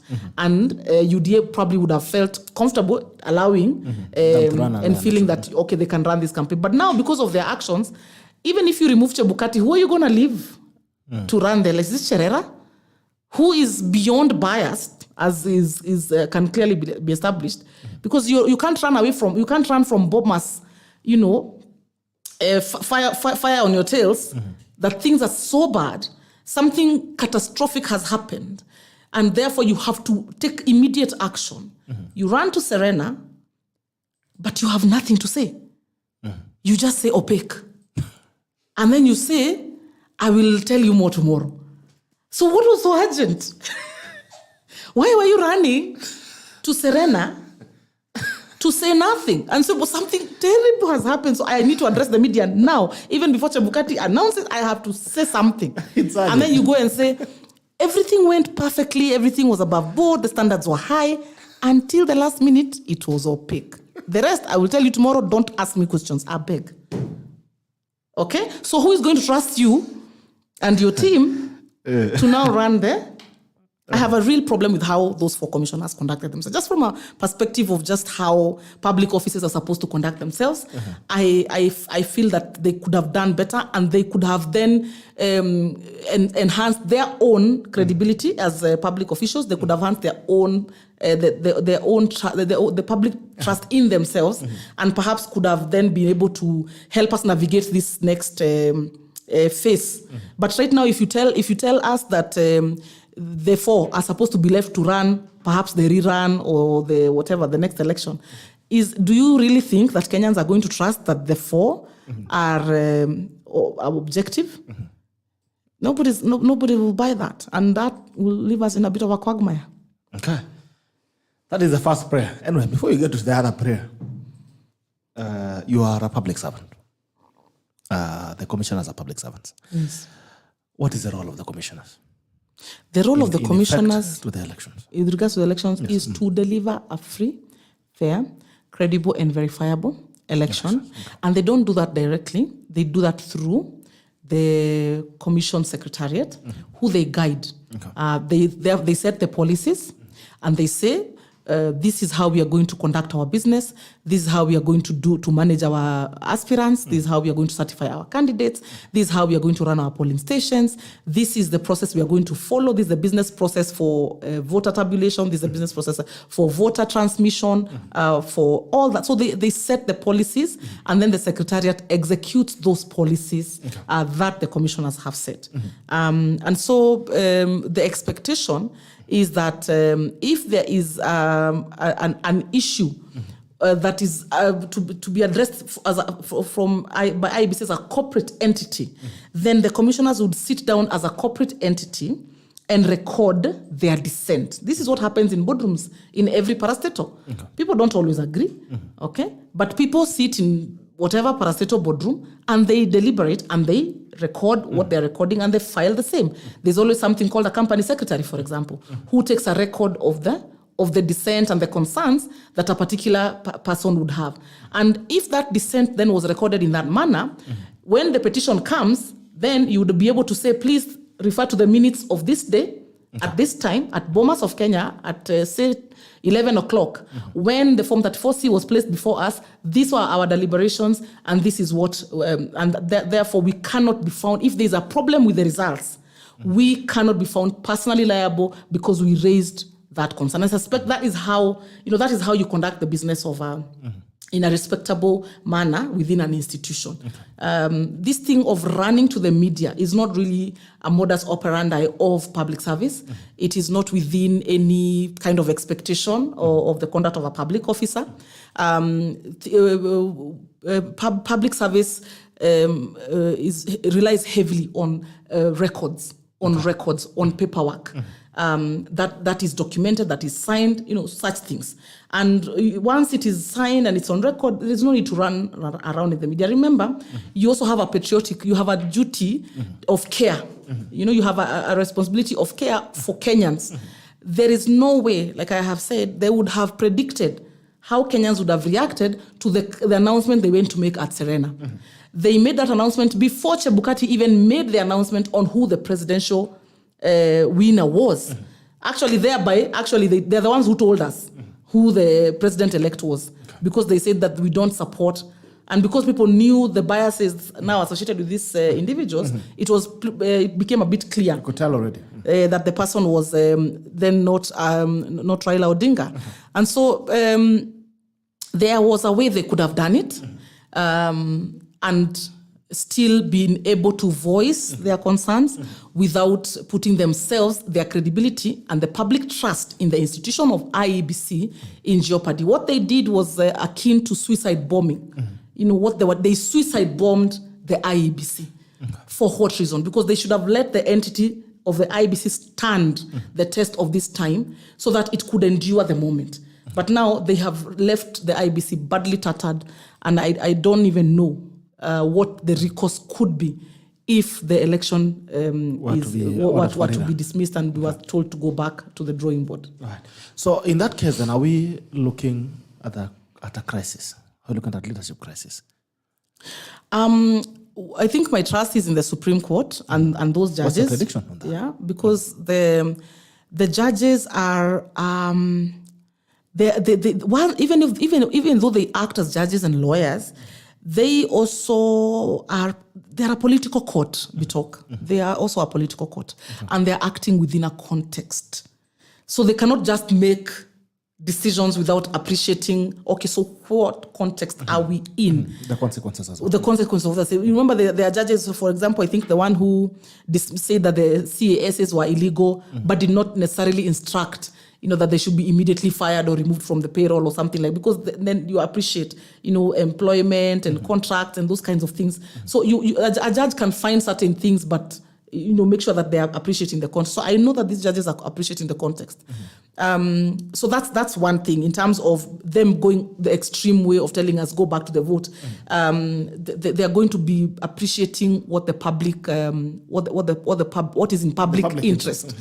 And let me tell you, right now, the fight right now, Bitok, is for public perception. Okay. The fight is about public perception. Right. Is to sway public opinion in your favor. Okay. If you are Azimio or if you are Kenya Kwanza. You have to keep public opinion in your favor.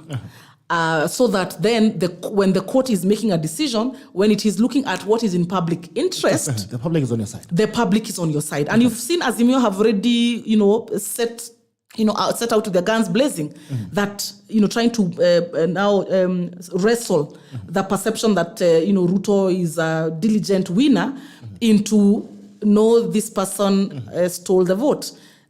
So changing now that public perception, and that's meant to create a kind of foundation or cushion for the Supreme Court to feel that they would be acting in the interest of the public by dismissing Ruto's win. On the other flip side, Kenya Kwanza would be pushing hard to sustain public perception in favor of a Kenya Kwanza win, so that now the Supreme Court also feels by upholding the win, they would also be working in public. So both camps are going to work very, very hard to keep public opinion in their favor. But before we even get to now the realm of political consideration, the context for the Supreme Court, they are going to look at the evidence. They are going to look at the evidence. And like I mentioned, the Azimio team, the burden of proof is on Azimio to impeach Form 34A. Leave all the noise about hacking and I don't know what and numbers and they have to demonstrate to the Supreme Court that the Form 34A that the returning officers arrived with physically at the Bomas of Kenya as discrepancies was so monumentally flawed that those forms, a huge percentage of them, perhaps even more than 50% of those, were so monumentally flawed that there is no way that this election can be said to be the voice of the people, that the outcome cannot be trusted to be a record of the voices of the voice of the people. So that's what they have to. So it's not even just about impeaching one form or two forms, or even 10 forms or 100 forms. It has to be significant. It has to be so significant that you have to show that you see this entire thing needs to come crashing down. And that's how Maraga ruled the other time. That, because you did not even open the server, we don't know. It's like how an auditor tells you, I cannot see the laptop you're telling me you bought. So I cannot certify that the expenditure you incurred was correct. Because I have nothing to work on. And so that's the level of proof that Azimio will need to present. The scope of it has to be profound enough for the Supreme Court to say, truly, this outcome does not reflect the voice of the people. Without that, it will be difficult. All right. Bunga la mwenyeji ilikuwa zinabari wa 779-800-010 or 779-800-010 or 779-800-010. You can call in and contribute to the conversation this morning. It's the State of the Nation edition of the 23rd of August 2022. Now, tukona Lydia Mathia. Our good friend Arnold was in another media station. He said he was finishing and coming in. Kama kidogo amechelewa. So you can call in 779-800-010. Kama kawaida nambari ile 779-800-010. Bunga la mwenyeji ilikuwa wazi 779-800-010. Meanwhile, I'll be looking at the comments. Tuone ngono wanasema aje hapa. Looking at YouTube. Looking at YouTube.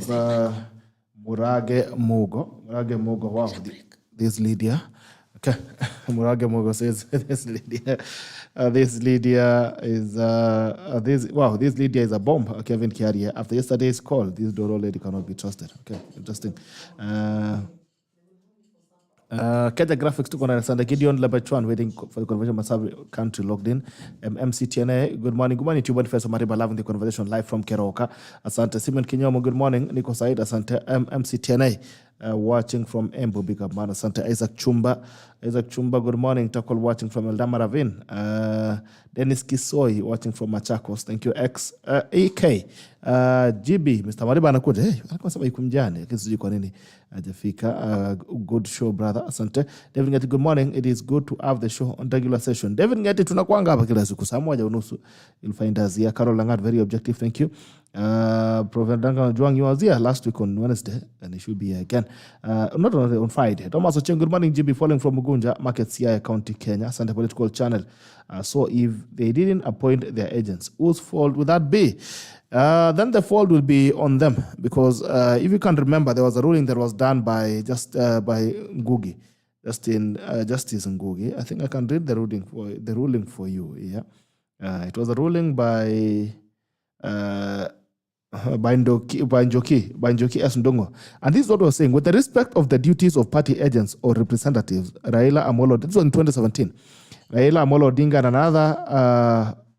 another independent, and IEBC, that's independent, versus independent Electoral and Boundaries Commission, IEBC, in 2017.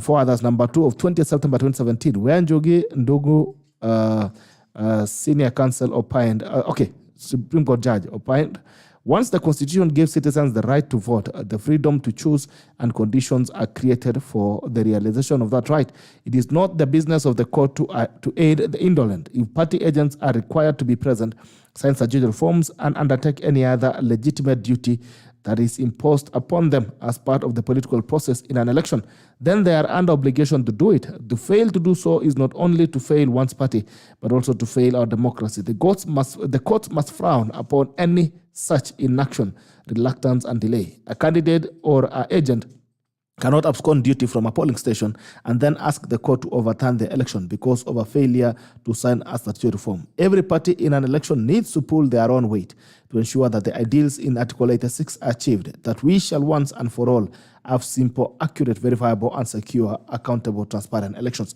That's a ruling in 2017. That is a ruling 20th September 2017, after of course, the elections that were disputed. Okay? Good morning. Bunga la Mwenye jambo. Bunga la Mwenye jambo. Good morning, Bwana Bitok. Good morning to you. How are you doing? I'm very fine, thank you. My name is Kevin Mwenda. Hey. Umefanya vizuri. LYDIA MATHIA, she's a very articulative lady. Thank you, sir. Napenda kwanza niliona show ingine vile alikuwa naweka the differences with how UDA and Azimio alifanya their tally. Weka vizuri sana. I give it up to her. Hata yeye ndio alituonyesha vizuri. These guys were not prepared. And speaking about preparation, kuna hii kitu ningependa inquire from hata Veronica Maina kama UDA pia wamelipa agents. Kuna concerns tulisikia. Ni vizuri hata yeye umuulize. Unajua sasa hao wanaongea kuhusu bottom up, na unajua bottom up tunataka tukianza kuona walipe hao watu wako chini. So hata hao pia if it comes to a nama kitu ingine if at all agents hawajalipwa wanafaa kuwe na hiyo. Wanafaa kuwe na total foolproof evidence ya kwamba UDA agents wote Kenya mzima wamelipwa. Alafu another thing pia nilikuwa nataka niongeze. Yes, sir.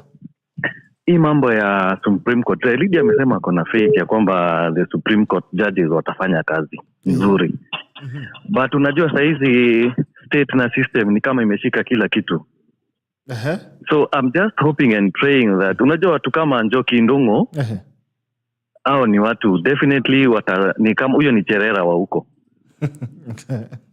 We are just hoping that at least this time round she will be objective, because if they are objective na waangalia evidence is brought forth na tuseme form 34A ndo zitasimama, I think hii kitu wanafaa iendelee tu. Yani let the president elect William Ruto akue thrown in.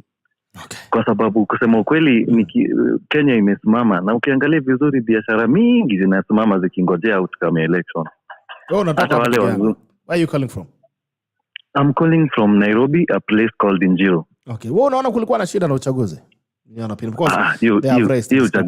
Hiyo mimi hata naweza sema ilikuwa mzuri. Actually I voted at a place called Maseno University. Na naweza sema that election was so good. Yani kila kitu ilikuwa poa. The only people wenye walikuwa na shida, these people unajua wananga evidence. Hata Maraga wakati 2017 alifanya nullification, hakutumia evidence, alisema mambo na transmission. These people are never prepared to conduct an election. Unajua tena pesa yao mingi na malizikianga na watu wenye wako juu. Unasikia sijui akina Junet, akina nani, hao watu wako juu ndio wanakula pesa yao, badala wapatie watu wenye wako chini, wale ambao wana manage elections. Alafu pia mambo hiyo management elections itilie mkazo, because the agents wa polling stations kusema ukweli they go through a lot. A lot, na kusimama kukaa bila kulala. You can even go 3 days without sleeping. Na uko hapo tu so that you alafu nakata kulipwa 1,000, 2,000, 3,000. Ask yourself a question, akina Ruto, how much money will they pay these lawyers ambao wanaenda kufanya petition? Si ni pesa mingi sana. Yes. But our lipi agents, I think once we do that, then unajua if another election is called, it will be very easy for the agents to go back to work again. So hiyo pamoja na hiyo na pamoja na kwamba kufurahia pia system ilishindwa, it's a very good thing kusikia the deep state was defeated. Na pia wewe kukupongeza, I took a screenshot of your results by the way, nilipost kwa WhatsApp. I always follow you by the way. Iliona ilikuwa correct ama ilikuwa nje? Ilikuwa correct tena sana. Very good. Ilikuwa tu difference ya 0.01. na 0. Lakini haikuwa pepe. Hiyo ilikuwa by the way, congratulations. Hata wewe najua uling'ang'ana. Hatukulala bwana. Hata sasa inadai serikali usingizi. Wewe hata unafaa for monetary compensation very big. Kwa sababu you are among the first to give us credible information about the results. I appreciate. So hata sisi tunashukuru. Uendelee na hiyo kazi nzuri. Thank you for bringing Lydia on the board. Conversation yake inakuanga mzuri tena sana. Asante. Finally pia please remind Veronica about kulipa. Ndamwandikia message sasa hivi. Complaints zilitoka pande ya Homa Bay, pande ya Suba South. Okay, watu wajalipo Homa Bay, Suba. Na pia kila mahali watu wa Moyala wanasema wajalipwa. Nani hapa Karayu anasema watu wa Moyala wajalipwa agents. I'll drop a text to Veronica because she has been a guest here, so tamwambia watu wamepiga simu wanasema wajalipwa. Hiyo ni kweli. Najua we should set an example. As UDA we believe in the party, we believe in bottom up. Sawa. Nafuatilia. Thank you so much brother for calling in and all the very best. Okay. Let's give wananchi bwana wanasema watu wa Maseno. Dan Mwangi. Okay. Mungala mwenye nchi jambo. Good morning. Hello, hi Gerald. Mambo vipi? Morning. Fiti sana. Naongea na nani? So, my name is Mike. I'm following your conversation and I thought chipping. Thank you, my brother. Something on regarding the petition. Mm-hmm. And this has to do with the difference in votes that were put up in a table. I think in particular Kirinyaga County. Mm-hmm. There's 33,000 they've put as total. Yes. So Kirinyaga County, these guys are saying in Azimio that the governor got 23,000 votes less than what the presidential votes total brought in. Mm-hmm. So I have been checking out some of the data available, and you realize that there were 8 candidates which are contesting. However, when the announcement was being made, only 7 candidates got their results announced. This candidate that missed out was a Jubilee candidate. He was a former Senator, Charles Kibiro. The only data that you can get online has to do with Ndia County. And this comes to about 5,600. There are 4 constituencies in Kirinyaga. When you do a tally of these 4, that difference drops to about 1,000 votes. This particular guy should have been the agent for Azimio, but apparently he conceded early in the tally process. Okay. He probably did not have any other agent, and maybe that's why there's no follow-up on what he got. Okay. How many other situations do you think would be going through the same issue? As well as how many? Sorry. Well, this also adds to the fact that Azimio was not ready with the agents to protect their vote. I don't know what your listeners feel about this, and if any of them has any data for the other 3 constituencies, at least it can help to debunk one of these. So you want to believe that there's some level of malpractice? I don't want to preempt and say it's a level of malpractice, but from the returning officer, the one who announced the gubernatorial result, it was a lady, I can't remember her name. I don't think the name was mentioned. There is a video online where the actual announcement is done, and she states that there were 8 candidates, but then she runs with only 7. Oh, so what happened with that? I remember there was a case like that as well for Kiambu. One case scenario as well was for Kiambu. And they were saying what the officers were announcing, somehow the people, the results the parties were getting from agents were different. And so IBC was telling them, tally, note down the errors that you're finding. then you bring them for us to harmonize them. So I think if the people raise them at the IBC, then for that point, there are a number of them from both sides. Even I remember UD had some complaints that they were bringing in, and also Azimio, but they were telling them, you give us the things that you've picked, the errors that you pick, then we can come and harmonize. So they go back to the document. They go back to Form 34A. And that's why the Form 34A is the basis of all of everything. So if we have any dispute, it goes back to Form 34A. So if you go again and find maybe there were errors then in Form 34A, that's when you have a case. But there were many instances of these announcements. No, this one is quite different. It has nothing to do with the presidential announcement. It is the gubernatorial one. Mm-hmm. So with the gubernatorial, the less one candidate's results make the presidential tally have higher figures. Oh, yes. I get you. All right, I don't know. We'll try and frame that we see. I'll try also and invite someone from IBC to come in, probably next week on Tuesday, so that we can put this conversation in perspective. There's also been an issue that has been raised in Homa Bay that, is it Millie Odhiambo? Yes, Millie Odhiambo. Gladys Wanga. There's a lady, but I think Millie Odhiambo was not running for governor. No, it's Gladys Wanga apparently got more votes than the presidential. Yeah. So there was these issues as well from Bodens. I'll need to get someone from IBC to help us bring this data into space. But if we have any complaints, I hope your candidate has complained or the candidate that failed was left out so that we can have an official complaint that we can use to back up as well our pursuit for answers. All right, fine. That would be awesome. Asante. If you have anything else that you picked, please share it with us. Alafu, we ensure that we can put it into a very credible position. Definitely, we'll do that. Asante ndugu yangu. All right, bye-bye. Thank you. Bye. Have a good day. All right.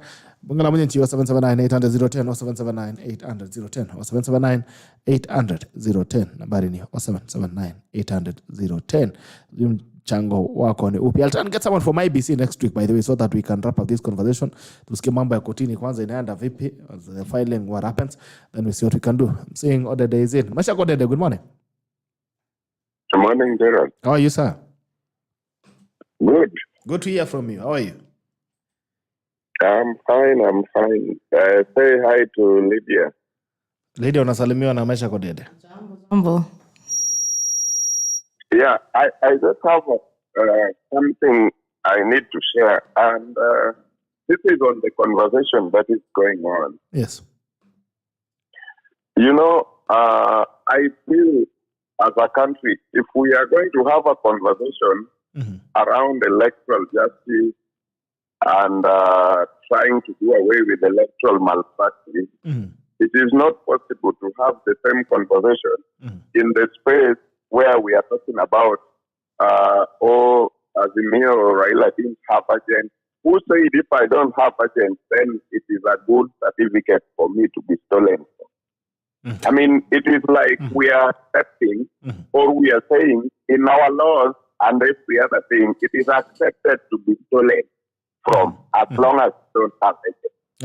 Why is IEBC there in the first place? So why are we having an IEBC agent and clerk? In one polling station, you will find like 3, 4, up to 7 from the queuing clerk to the presiding officers. So why am I supposed to be blamed that my votes have been stolen simply because I don't have an agent? I personally feel like if that is the conversation we are going to have as a country, then it is not supposed to be part of the conversation that is looking at electoral processes that are clear, that are credible, that is because we are simply saying stealing votes and other electoral malpractices are accepted at all. So it is your fault you don't have the agent. It is your fault you don't have strong people at Bomas. I heard Maliba talking about this in your show, and it is being advanced. I heard Posholei talking about this on KTN. I've heard Dr. Duncan Ojua, every other sympathizer of William Ruto talking about this. It means on their side, it is accepted across board that steal whatever you can steal as long as your opponent doesn't have it. If we go that route, it means poor people, the so-called bottom people, will never manage to go into an election and win because they will never have that kind of money. So I feel from my end that we will have to choose one conversation to have. Either to have a conversation where we have accepted all blunders, and so it is your fault, it is my fault, whether I have agent or you don't have. Or we choose a conversation on one end completely and say, how do we in Kenya have an election where all those 7 IBC clerks are part of the process and are making sure that my one vote is upheld from the polling station and delivered to the nation. Okay. Thank you, but I cannot have those two conversations at a go. It does not make sense. Okay. Thank you. Thank you so much, Odede. Asante. Ana utembe. Odede, ameshaenda. Haya. Lydia, we have 15 minutes. At the IBC people are supposed to be there to make sure that everything has integrity despite and in spite of whether they are agents of people or not. That is what IBC does. That is the brief that IBC is supposed to carry. That for them, they just make sure that everybody's votes are collated the correct way. Every vote, that every person who comes to vote votes for the person that they intended to vote for. So they put a lot of architecture around making sure that is sacred. The reason why you need to have agents is so that if you're disputing to say you IEBC do not have the correct record of my vote, that you have evidence for it. Okay? So that when you dispute, it's not that you have agents because the thing will be stolen if you don't have agents. It is to say that in case you dispute what is recorded by IBC, then you have alternative then evidence. you have an evidence to say, my agent was there and they said something different. Okay. All right. Arnold. Good morning. Morning to you, how are you? Salama, tumekungoja sana. I just came to say the grace. This is literally better late than never. You are almost never here. I just came here to say the grace. Our Lord. May the grace of our Lord, and then we finish up. So far, how are you guys? Well, we're just wrapping up. Yeah. Tulikuwa nafunga kiosk na there were issues. We were just finished doing the bunge. Yeah. And Lydia was executing an answer, a response to Odede. Odede did up. I remember he did a post yesterday. I love Meshach because Meshach is an adept follower of this particular show, and he also shows up here as a panelist. Yes, So, good thing is that it enriches the show in that. The jurisprudence of the show. Yeah, it deepens the jurisprudence of the show. Also gives it the dynamics and expands its limits, which is actually okay. We are doing a political process. We are going through a political process, and all of us have got our Article 38 rights. So we have got the right to stand where we feel safe, at least politically, and we get going. I know you guys have gone through the petitions and everything else. Have you gone through the petition? No. I got all the documents last night from a lawyer friend, but I wasn't able to look at all of them. I only was able to look at Omtata's petition. Does it make sense? Did you figure out what he's trying? I tried to make sense of it. I couldn't. Actually, for me, Omtata's, there are two petitions that I think have got more weight. One that is by a guy called ARNOLD MALIBA, and then the other one by Omtata. Omtata, I think, being a veteran of the Supreme Court and the courts, has actually learned how to become very surgical. He's pursuing a quantitative approach to the case, a very easy one. Because if you look at the prayers... He's making one argument only. Yes. But he's basing it on voter turnout. It's actually quantitative. He's gone quantitative, and that is an easy one. He's chasing a target he sees. But if you look at the Azimio... The main Azimio, let's not call it a main because it's the court that will decide which one is main and which is not. But the Azimio petition is actually a cocktail of very many things. They are throwing everything on the wall and hoping that one thing will stick. Yeah, so that's the approach. But I think the most dangerous petition for me is actually Omtata's petition, followed by ARNOLD MALIBA's. And then, of course, third is Azimio's because...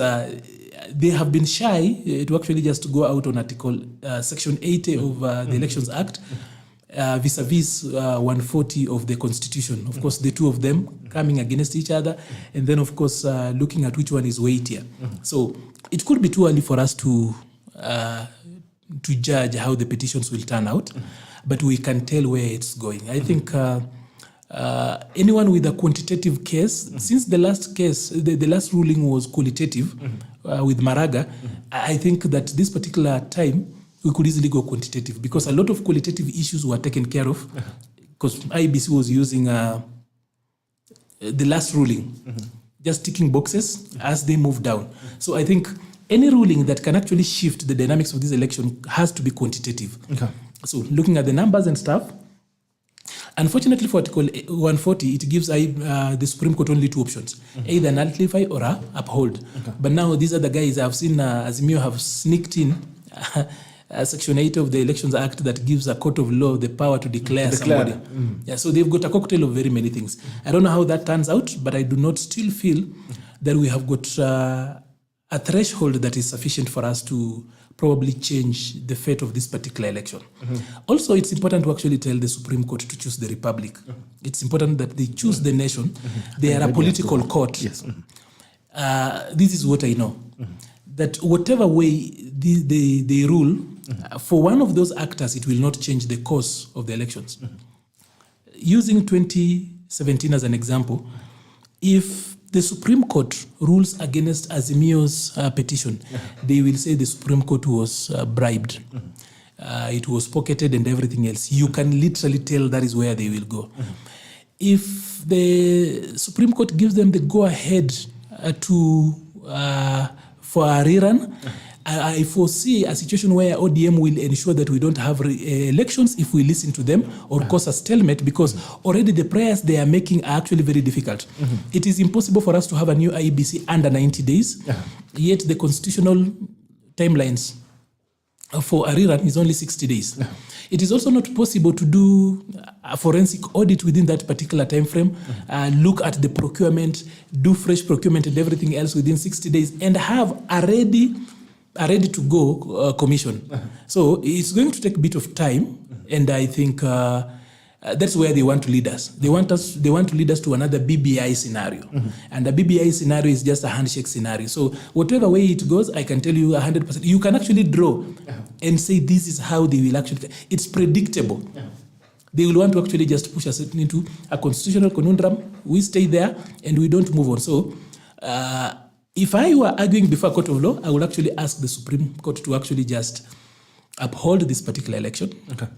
So that we get moving as a republic, because we've been around this mountain for too long. We were here in 2013, we were there in 2017, we are now here again. Not that that particular option is a wrong one, but it's our coping mechanism, it's the way we heal. Because this election was for Azimio to lose. They actually were able to snatch defeat from the jaws of victory. It's a very difficult thing to actually, to come to terms with. They had this thing, literally everything. They were backed with everything except themselves. This is what I was saying somewhere, and people don't want to hear the truth. You have the head of state, commander in chief, and I don't know what of the defense forces. Okay, Yes. You have government assets at your disposal. You have government personnel at your disposal. I mean, you saw people like Kibicho coming out guns blazing, saying we support Azimio. It is our right. People like Matiani.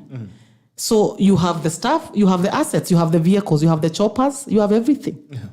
Okay? Yes. You have resources. Enough money to soak up the Indian Ocean. On top of that, you have pollsters, all bought, singing your tune. Mpaka wana summarize findings zao zote waneka kwa billboard. And then a beautiful big fat cherry on top called the media. You have the entire of mainstream media and a battalion of social media operatives on payroll to advance your cause. Make it make sense. Make it make sense to me that you're the underdog. Make it make sense. It doesn't make sense to me. So probably, I know I'm late, so I just need to allow you guys to finish so that I remain here with these other guys. We do our own recording and move on. There was the issue of agents that was being raised by Odede. Yes. And I think Lydia was speaking into that as well. And already saying it's not the responsibility of the parties to deliver a credible election. It's the responsibility of the IEBC, whether or not we have agents. You see, and Njoki actually argued, I think in 2017, very well that if you do not have an agent in a polling station, then you come and tell someone to you nullify. therefore cannot come to the court and tell them that because I did not have an agent at the polling station, I cannot trust these results.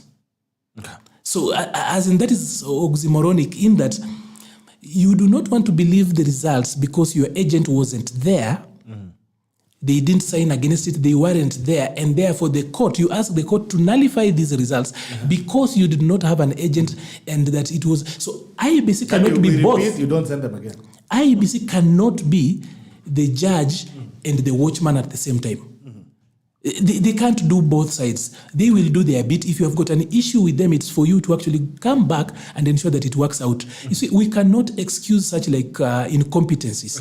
I said here, and I think the statement I said earlier on, is that from what Lydia has just said, ODM managed to actually snatch defeat from the jaws of victory.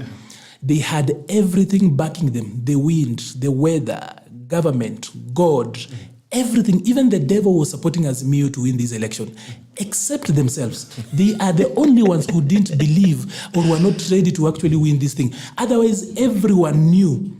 Actually, even the people on the other side knew that was they were actually going to win this election. Actually, people were saying, hata mtu akishinda hiki tu watampatia kweli. And they actually there was almost an acceptance that in case even Ruto is snatched this, there was that acceptance of his supporters that hata akishinda na waichukue, they would have kind of accepted and moved on because they knew there's no way he would have. System, I easy lose. You know why? Because I think that this Supreme Court process is actually a waste of time in this particular process. Is that you can actually tell what will happen after the Supreme Court. There are some prayers that have been made. You see, Raila spoke yesterday and he said that he's going to court so that he demonstrates that he's a believer in constitutionalism and that he hopes justice will actually prevail. And of course, out of justice then shall arise peace.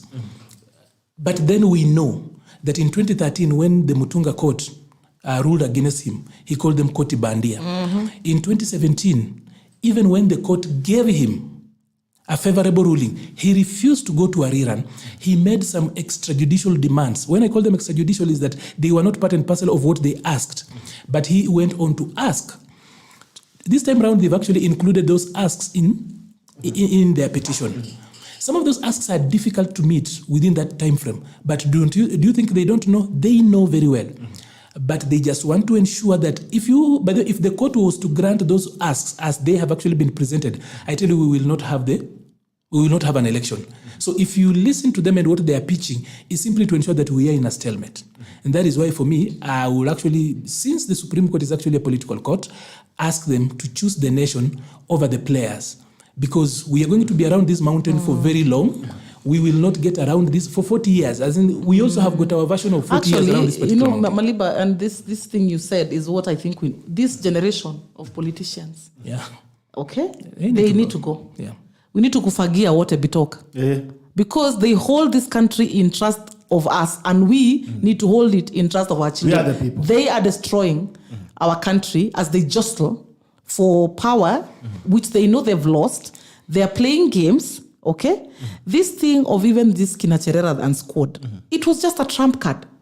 They were just wanted to hold the process hostage so that there's no declaration. Everybody knows that. But now they're here telling us that now it's supposed to have force of law, that these people are not there. What do you make of this John Githongo affidavit? By the way, you see, it's a movie. Let me just say this as I close. That if you've looked at some of those affidavits, first of all, there's too much of a mix. I'll tell you one. Publicly, Azimio has said that they won this election with over 1 million votes. But on the petition? They have read numbers. But on the petition, they are talking about William Ruto being on top, but he lost the threshold of 50% plus one with a mere 441. So, but they are not just playing at the Supreme Court. For the petition, they are playing both in the Court of Public Opinion and the Supreme Court. So they tell the people a different set of truth and then they go to court and then moderate it, where they know they will be cross-examined, they actually come to something that all of us think probably could be closer to the truth. And that is why, for me, I think only Omtata and that guy called Arnold are chasing something. They are going the quantitative route, because largely on the qualitative end, that was taken care of. I don't want to talk about the commissioners, because I think I've said enough about them. Also, we would want to know the commission is actually, the thinking of the commission is that it reasons and works in unitary. It is one. Body corporate. Therefore, I do not, I hope that the court will also address itself on that issue, where we do not get to a place where commissioners are testifying against themselves, because they have sabotaged the process. Like Lydia was talking about when they were trying to buy time and everything else, they were sabotaging the work they're supposed to do. Okay. So that I don't want to talk about that so much, but it's going to be a very interesting case in that for the first time we see commissioners who now have taken the I in IBC to be silent. Because once a commissioner takes side on the other side, then he is no longer impartial, he is no longer independent. They have taken sides. So even if we were to look at the spirit that informed they are going to sit down with one participant, to come up with one petition, to swear affidavit in support of those particular people. As in, are they doing it as individuals or as commissioners? Two, whatever Chebukati did, there is law to support everything he did thus far. There is so much, of course, misinformation out here. You look at the petitions and you look at what they say publicly, they are worlds apart. So there's so much to go about this. But we are in for good English, big Latin, emotional orations and poetry. So as a nation, we have got a national law festival going on, or a law symposium.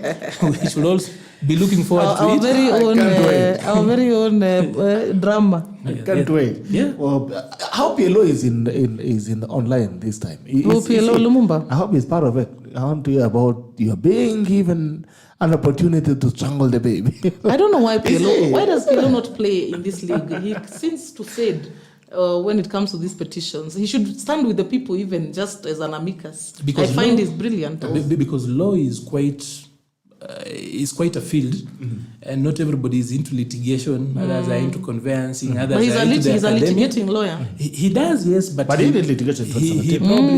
He probably doesn't find our way of litigation, prosecuting cases really interesting to his principles. His palate is not. Or maybe he finds our issues petty. Yeah, not really. I think he should file a brief as an amicus, because he tends to cut through the noise. A lot of people are going to be enjoined in this particular case, in that they will be, a lot of people who have been mentioned, they'll end up applying to become respondents. Because I think what we're going to see in the next 24 hours, after everybody has filed their responses, then there are these people who've been mentioned left, right, and center, the Itumbis of this world. We live in a world of deep fake. So videos and everything else, there's going to be a lot of audio. They are taking a lot of trash to the Supreme Court, when the Supreme Court is not a criminal court.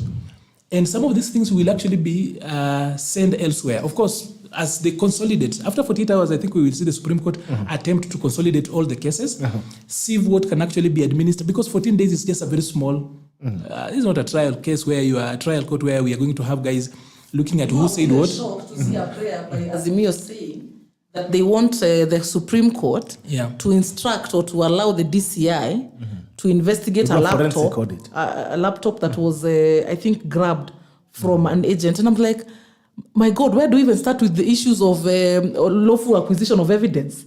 After all of them were given access into the system. Where do you start? And all of them were given observer status into the system. So just the way you see them printing out the guys who've been there, you can also print out their side of access. But you see, because they are playing, like I've said, you cannot run an election purely on propaganda. And there's a lot of misinformation. The sharpest end of Azimio's sword has been bloggers and, let's like not for example, say the others. Everything they said. When they said that Kindiki had refused to sign, that it's Kenya Kwanza's agent who had refused to sign. And it's them who had refused to sign. The truth is actually that it is their agent who had refused to sign. So literally everything they have been saying is actually the other way around. When they say that they are on top, when they go to court, they say this other guy was on top, but he didn't meet the threshold. Ebusikia ati President Uhuru Kenyatta might be in power for 2 extra years. With Chebukati unfit to hold office, we might have a transition committee assisting the president to run the government BBI. as we solve the anomalies. But let me tell you, BBI. do they know the meaning of the word revolution? Because that's what we will be attracting But you see, with this kind of advancements. Somebody needs to tell the president this, wherever he is, that from all the noises we are seeing, when you ask cui bono, who benefits out of this confusion, then it's pointing at him. And that the claims that he has tried to actually have a third term through other means, either by ensuring that he stays in power, quote unquote, through a transition process, or by then having a puppet, is actually coming true, or rather is actually being proved almost true, because he needs to bring in order as the head of state. He did not relinquish that. That is a constitutionally given role that he cannot run away from. The chairmanship of Azimio is something he gave himself, but being the head of state is something he was given by the constitution. So at this particular level, he should be giving our nation direction. He has denied us direction as a nation. As the leader of the family, he has kept quiet because he chose to be partisan. Being the chairman of Azimio means that if he actually congratulates William Ruto, he will actually have conceded on behalf of his coalition. So out of pragmatics and optics, he's chosen to stay away. But is the constitution superior to his choices? I say yes, because even though the president has got his Article 38 rights to choose the friends he wants to deal with, he cannot, there's a reason why even in BBI they said he cannot act like mwananchi wa kawaida. He cannot initiate a process, a people-led process, because he's the head of state. So somehow... Actually, it's creating such a quagmire, for example, for the disciplined forces. I mean, who are they supposed to be loyal to? You know, there's a president-elect here, and you have a head of state who has not even done that ceremony. But the good thing he was supposed to do with the good thing is this, that all that is required for a president to take over is the swearing in. We will just need the Chief Justice and the registrar. They can do it even on a street. But you know, in the meantime, he is the one who is the custodian of all the election materials, because they are under guard by who? Yes. Of course, but at the moment, we are within. They are under guard. We are within his realm. Temporary incumbency at the moment, even though you've seen him try to throw around weight by appointing people and backdating it. He is communicating two things. The common mwananchi will not know that he has backdated. They will just say he still has got authority. He needs to be the head of state.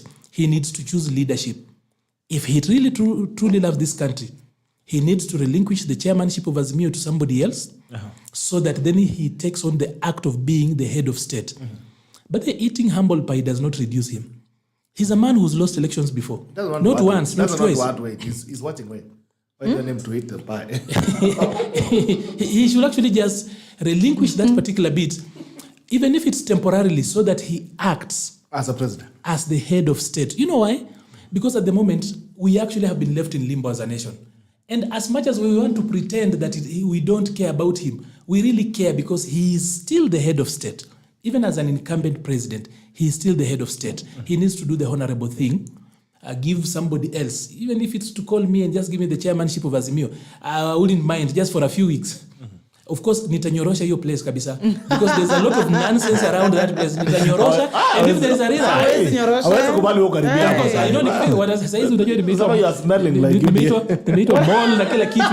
Wacha nikwambia watu vile wanasema ukiongea ukweli. Let me tell you, we will not apologize for incompetence. You know, there comes a time when you also say you don't want to be painted with the same brush strokes. Yeah. If we were partakers in this campaign, we would be able to defend it. But now everything that was supposed to be done was not done. So, we're supposed to come and defend incompetence. Left me to be in charge of Azimio just for 2 weeks, and there's a rerun, we will win this election. But I know they can't allow me closer to that thing, because they think by saying the truth, you know, this idea of people not liking the truth is why we cold water. But the truth is that Azimio needs that's cleaning. the thing. Let me tell you, they need cleaning. The team in Azimio did not want to hear the truth. If you dared, even in boardrooms where it's not public, you dared to just say the truth, the kind of revolt, they would brand you and say you're a UDA sympathizer.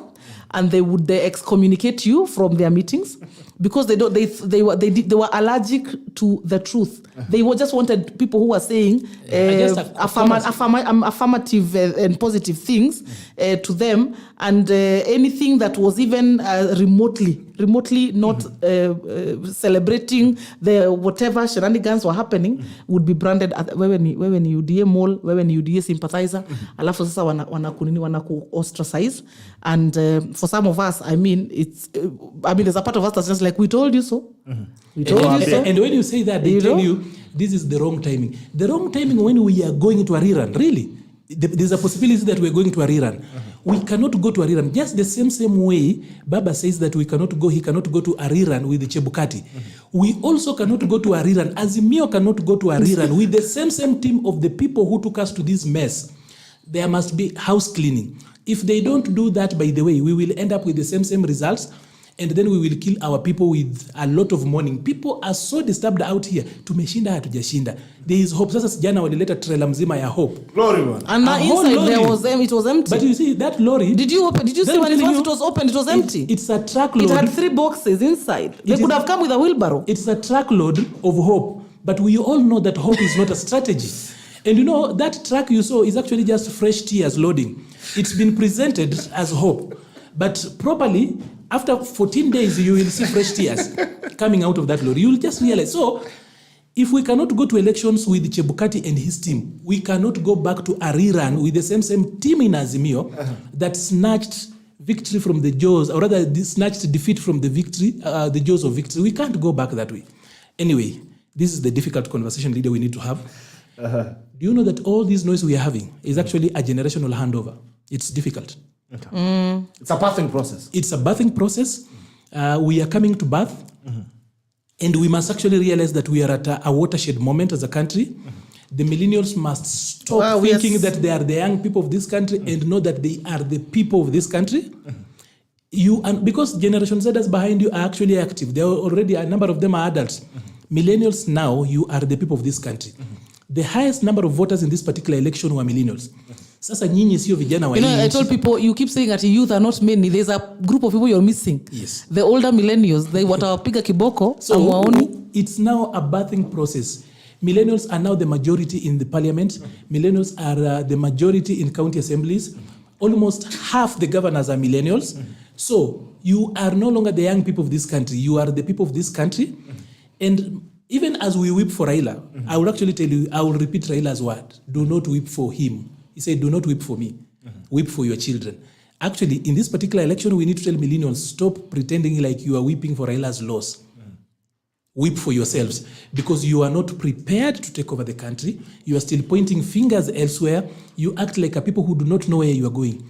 This is a watershed moment, and if you slip through the revolution, you'll just realize some other people have run away with this thing. I have always said that we millennials could be the only generation that does not have a president. Kama hatujipangi. Tusipojipanga. Yeah. Tusikie nani amekuja hapa mbia amesema nimfungulie tu kidogo. Mfungulie kidogo. Ndio aseme kitu. Mso. Yay. Mambo? Poa sana, how are you? Salama sana. Karibu. You know, I'm so obsessed with Arnold Maliba lately. He is spewing wisdom beyond measure. I hope Mama is not listening. Oh, okay. You're breaking though. Kananga. You're breaking, Yes, so Arnold has been saying all those things that everybody in ODM wants to say, but they do not have the courage to. Lydia pia amekuja na ubaya. Lydia ndivyo amekuja akiwa moto.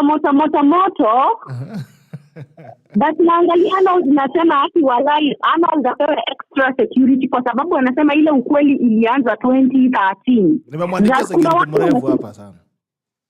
Walai tena kuna watu wanatumia baba vibaya, wanapata viti vyao kisha wanampatia information ambayo sio. Then wanamake a believe that kuna vile kunaweza kuwa na hasiwezi. Okay.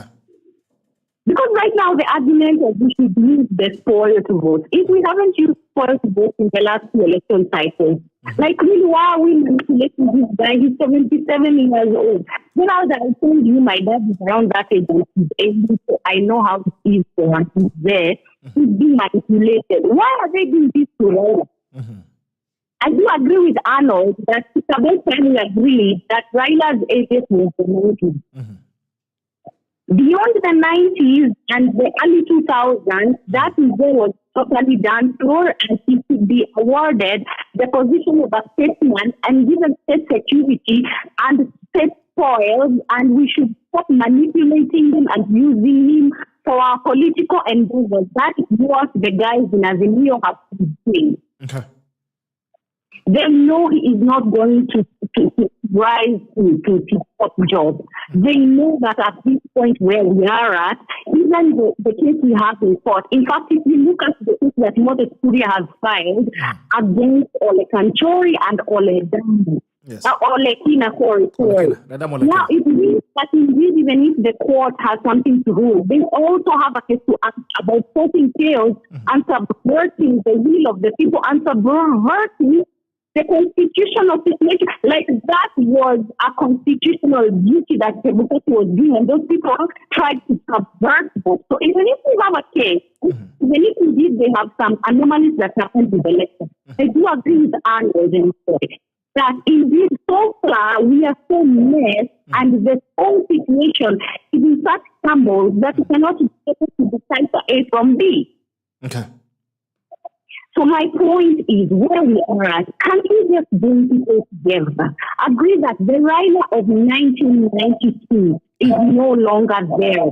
Not that he's gone. Yes, he's there, but he's there as a state person to bring unity to people and also to bring leaders that are going to take over from him. Like he was from the 70s up to the 2022. He needs to groom Akina, and I'm saying this and Akina, the likes of Babu, those small bad boys. He needs to groom them and give them the realization that they can be able to see him in a different way, in a modern way. Let's try to push that 77-year-old guy. And I'm saying 77 because I know guys for those years. So he's probably 90 or 85. Okay. Yeah. So my point is we need to be very careful when we are subjecting our senior citizens to do our political bidding, and we are torturing them. Yet we know really there is no beginning or end to all of this. So I do agree with you, yes, studio, and I'm really tuning and I'm listening, and be sure that a whole lot of people from across the political divide are. Thank you so much. Thank you so much, Andy Bele. So ameongea amesema yake. Haya, you guys are securing something tukienda nyumbani. Lydia. Yeah. Asante. Masaa ya kwenda nyumbani imefika. I think we wait and see how the arguments will play out in court. Two important things I'd like to reinforce. One is that the next 14 days, as the battle is playing out at the Supreme Court, it cannot be lost to the parties in this matter, i.e. Azimio, i.e. Kenya Kwanza. Is it that Azimio this is Azimio? Azimio. Okay. That this is going to be a fight for favorable public opinion. Okay? So you cannot afford for accusations being hurled at you in public and then you keep quiet and say, let us wait for the Supreme Court, because you will be losing the public perception battle. So, like I said, Azimio is already out here guns blazing, fighting for the public opinion to sway in its favor. Then Kenya Kwanza needs to swing into action and make sure that they also don't lose their public perception battle, even as the legal battle continues in court. And then two is about the judges of the Supreme Court. Of course, there is that sense that people have that court is already, skewed in a certain way. And politically, I think the call for them is to really rise above the pettiness, to really look at what is in front of them in terms of evidence, to keep an open mind and to choose Kenya above everything. Because if we get into this quagmire that they want us to get into, where they have nullified the presidential election, and then nobody trusts the IBC to do anything for anybody, then we are going to leave this matter in the hands of the people. If the people feel like they cannot trust their institutions, they cannot trust the judiciary, or a lot of our public institutions have been battered. It's not the police, it's not the DCI, it's not now IBC. If the judiciary falls on that same sword, if it falls on the same mountain, then the people will feel as though they have nowhere to go except to rely upon themselves. And those begin to be the makings of a revolution that nobody can tame. We're already dealing with a surging hustler nation. And you have seen that they have spoken very loudly in this election. We do not want to give them fodder or to leave room where their passions cannot be managed. So I think I would be very cautious. I would tread very cautiously for the Supreme Court not to indulge, outlier agendas and to simply deliver justice and to choose the country above everything. To the people. Okay, so it's about the people. It's not about the politicians. It's justice for the people. All right. I don't know where the people are now in this case. Because every other person is saying they're there for the people. They're the people. So I'm wondering. You saw it yesterday trending, the people versus Chebukati. The people versus Chebukati. That's what I'm saying now. So you wonder, okay, so. Which people? Also, I think the other side of Kenya Kwanza also needs to move beyond the precincts of actually feeling like they are the righteous winners and also play in the public gallery because, what I call this truckload of hope that came in. And as much as we all know that hope is not a strategy, it is a strategy, especially if you plan to cause problems ahead, because people are going to look forward and feel like kind of they're looking up to something. And if it doesn't show up, if people are in the streets celebrating, and then the reason for why they are celebrating is actually withdrawn while they are still celebrating, you've just switched them to the other side. They get into anarchy immediately. Anyway, quick things. The Supreme Court must be the final arbiter in this. That the nation is actually looking up to them. They must rise above the fray. They must choose to be the Supreme Court of the Republic of Kenya. The defenders of this particular republic, when everything else fails, we show up before the judiciary. They must choose that. Because if they then join us into our partisanship, we will not have a republic. Two, everybody who goes to the Supreme Court must come with clean hands. That's why I think Moses Kuria's petition is important. It's been trivialized, but then him that comes to equity must also come with clean hands. So that particular petition must be entertained. It should be given a little bit of a hearing it deserves. Because one time too many people want to show up on the table of justice and say how they've been wronged, but they do not want people to actually speak about the context under which they were wronged. So it's important that this also be put into consideration. Finally, to the rest of us, the whole of us who are Kenyans, 35% of Kenyans who are registered as voters didn't vote. 33% voted for William Ruto. 32% voted for Raila Odinga. There is a whooping almost 40% of others who are not registered as voters. So if you bring in that number, you realize those who didn't vote plus those who are not registered as voters are the ones who decided this election. Actually decided this particular election. This election also speaks to the importance of one vote. Just remember that the difference between Uhuru Kenyatta in 2017 and Raila Odinga was 1.4 million votes. In this particular election, it's 233,000 votes. Every vote counts. And the ODM have done their own calculation and they've reduced it to just 441 votes. Just 441, as in ifiki sotano. That is how important your vote is. When a rerun is called, the next time we call you to be part and parcel of public participation in anything, show up for your country.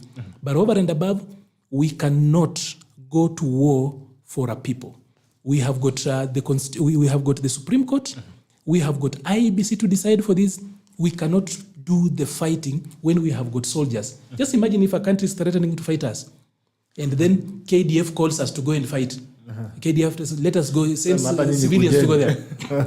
So let politicians do politics. Let politicians who are aggrieved fight each other and not the rest of us. But we need to move on. The economy needs to surge on. After all, this country is where it is, not because of any deliberate leadership in the past, but by because of the people. The dint of the people who wake up every morning to go out there and vote. So, or rather, and just work to make our economy work. So the cogs of the economy, the cogs of our commerce are dependent on us going out there and just working. Our land is not necessarily very fertile. We do not have mineral. What we have is human resource. That is what we beat. That's our sharpest end of this particular edge, or rather the edge of the sword in this particular region. We don't have necessarily the best army, not even the biggest. We don't produce so much. It is the human resource. It is you as a person. So while you are there, take care of yourself. Don't consume a lot of fake news. It will make you mad for no apparent reason. Your children are waiting for you. Some of you still have got your children carried in your bags and in your knees. Ensure that they see light of day. Don't be reckless. Let's wait and enjoy the skit that will be there. I've seen two things that we cannot leave out. Lydia, two things that we cannot leave out. One is a lot of people don't understand the Moses Kuria case. And two, there's an issue that has been raised, that has become of an, and I've also seen Raila raised it yesterday, that William Ruto is killing democracy. He's wrapped up all the parties that were in Azimio. He's taken up to his fold. And he's saying he wants to take us back to the single party democracy. I don't know. What do you make of that? Is William Ruto reversing democracy? Let me tell you, I mean, I feel tension and headache when I hear Raila Odinga talk about usurpation of democracy, when he denied us an opposition for 5 years by causing up to the executive to a point that he completely lost his voice, to a point that he was unable to show up for the presidential debate and assert his agenda because he was going to be boxed in and unable to say anything because he had to be afraid of the chair of Azimio. You know, we have created something called Uoga Nation, Bitok. We have created something called Uoga Nation, where nobody can speak. Everybody has been subsumed into a system that we have to be apologizing for, even when mistakes are being made. We have reached a point where our national debt is at such a catastrophic level, you know, a potentially catastrophic level, because all our members of parliament were subsumed into this machinery. Our media was subsumed. Everybody, civil society was subsumed. And so when Raila talks about democracy, he has completely tattered his legacy within the last 5 years because that is how he lost his voice. So I think actually he doesn't have what you would call locus tandai to tell us anything anymore about democracy. And he really does not have moral authority anymore. But in your opinion, isn't William Ruto then reversing the I don't think so because he has not usurped ODM. He has not usurped all these other parties that like DAPK. They're still there. They have sizable numbers of people that have been elected. What William Ruto is doing is welcoming people who are coming and knocking on his door. Is he supposed to shut it in their face and say, oh, we are so sorry. Sisi kama Kenya Kwanza sasa vile tumeshinda sisi hatutaki watu karibu na sisi. Mkwende huko mkae huko kwenye mliko huko Azimio. Is that how he's supposed to start his presidency? What he has pledged is to keep an open door for an inclusive government. If you want to walk into Kenya Kwanza and work with him, then his hands are open. He's not seeking these people out. And that is something that the Azimio team needs to address. Why are their partners walking out of Azimio and into Kenya Kwanza? Let them not, it's like the proverbial wife who is harassing the mpango wa kando, and it is the husband who has gone and looked for that mpango wa kando. The conversation you should be having is with your husband. So Azimio should be having a conversation with UDM, and they should have had a conversation with PA, and they should have had a conversation with Chap when they left. So people are leaving this relationship because they are disgruntled. Even DAPK walikuwa wanateta wanasema wanatretiwa vibaya ndani ya Azimio. So mimi sioni kama William Ruto should be the one expected to slam the door on people who are seeking to get into Kenya Kwanza. He cannot do that just because even just out of his own leadership philosophy, he has to keep an open door to the presidency that he seeks to establish. Okay, so I think it's too much to expect to tell Ruto that he's the one who is. What they need to do is to exercise leadership on their stakeholders. They should be able to manage their people. Already you saw Jeremiah Kioni threatening Jubilee MPs. Hata mwezi moja, hata 1 week is not over. He's already threatening them, telling them mujaribu sijui mtu muone na nani, we will chase you out of Jubilee. I beg. You have all of how many MPs? You're already threatening the few that you have. You took a national party and turned it into a little thing that now has I don't know how many MPs, and you're still threatening them. The leadership philosophy of these people is wanting. And so I would not hold it against William Ruto in any way, shape, or form. He has to keep an open door. He wants to establish an inclusive government. Anybody who wants to walk in should be welcomed by him, and that is what he wants to do. Wengine, kama if they cannot keep their people together, too bad. Yeah. Arnold. What did you want me to say on that? You help us. Just maybe if you have anything to weigh in on that, on William Ruto reversing democracy. But then again, I think the most important point is to take us through the William Ruto. Not the Moses Kuria. The Moses Kuria petition? The Moses Kuria petition, let me tell you, I agree with Maliba that the Moses Kuria petition is a valid petition. I mean, we were all horrified watching those scenes at Bomas. Did you see Esther Passaris pick a grown person, probably somebody's husband, somebody's father, drag him across the floor of Bomas? And then you have people literally just grabbing a gadget out of his hands. And the police are there just watching, as if they're helpless to do anything. Even just, leave alone who was on which side. Is that decent human behavior? Is that really just something that you can do, even just on the streets of Nairobi? That you just go grab a man, drag him along, someone else is pulling gadgets in his hands, even without knowing who those people are, just looking at that scene, it is despicable. Okay? So the people who orchestrated the scenes that we saw at Bomas need to be answerable, and predominantly, they were Azimio actors. Yeah, it was Kina Esther Passaris that first time. Then it was Kina Olekina that second time. You saw the chief agent of Azimio. Akasimama, he stood on chairs, picked a podium, threw it. Right? What is that? And this was at Bomas. You had diplomats on site. You had international observers on site. And they were acting in a manner likely to suggest that we are in a babu camp, and this is 1917 or something. It was quite appalling. And then you could tell that this was almost engineered to create some kind of cover for certain acts to be carried out. And I think it was very, very unfortunate. And I want to actually acknowledge Kithure Kindiki.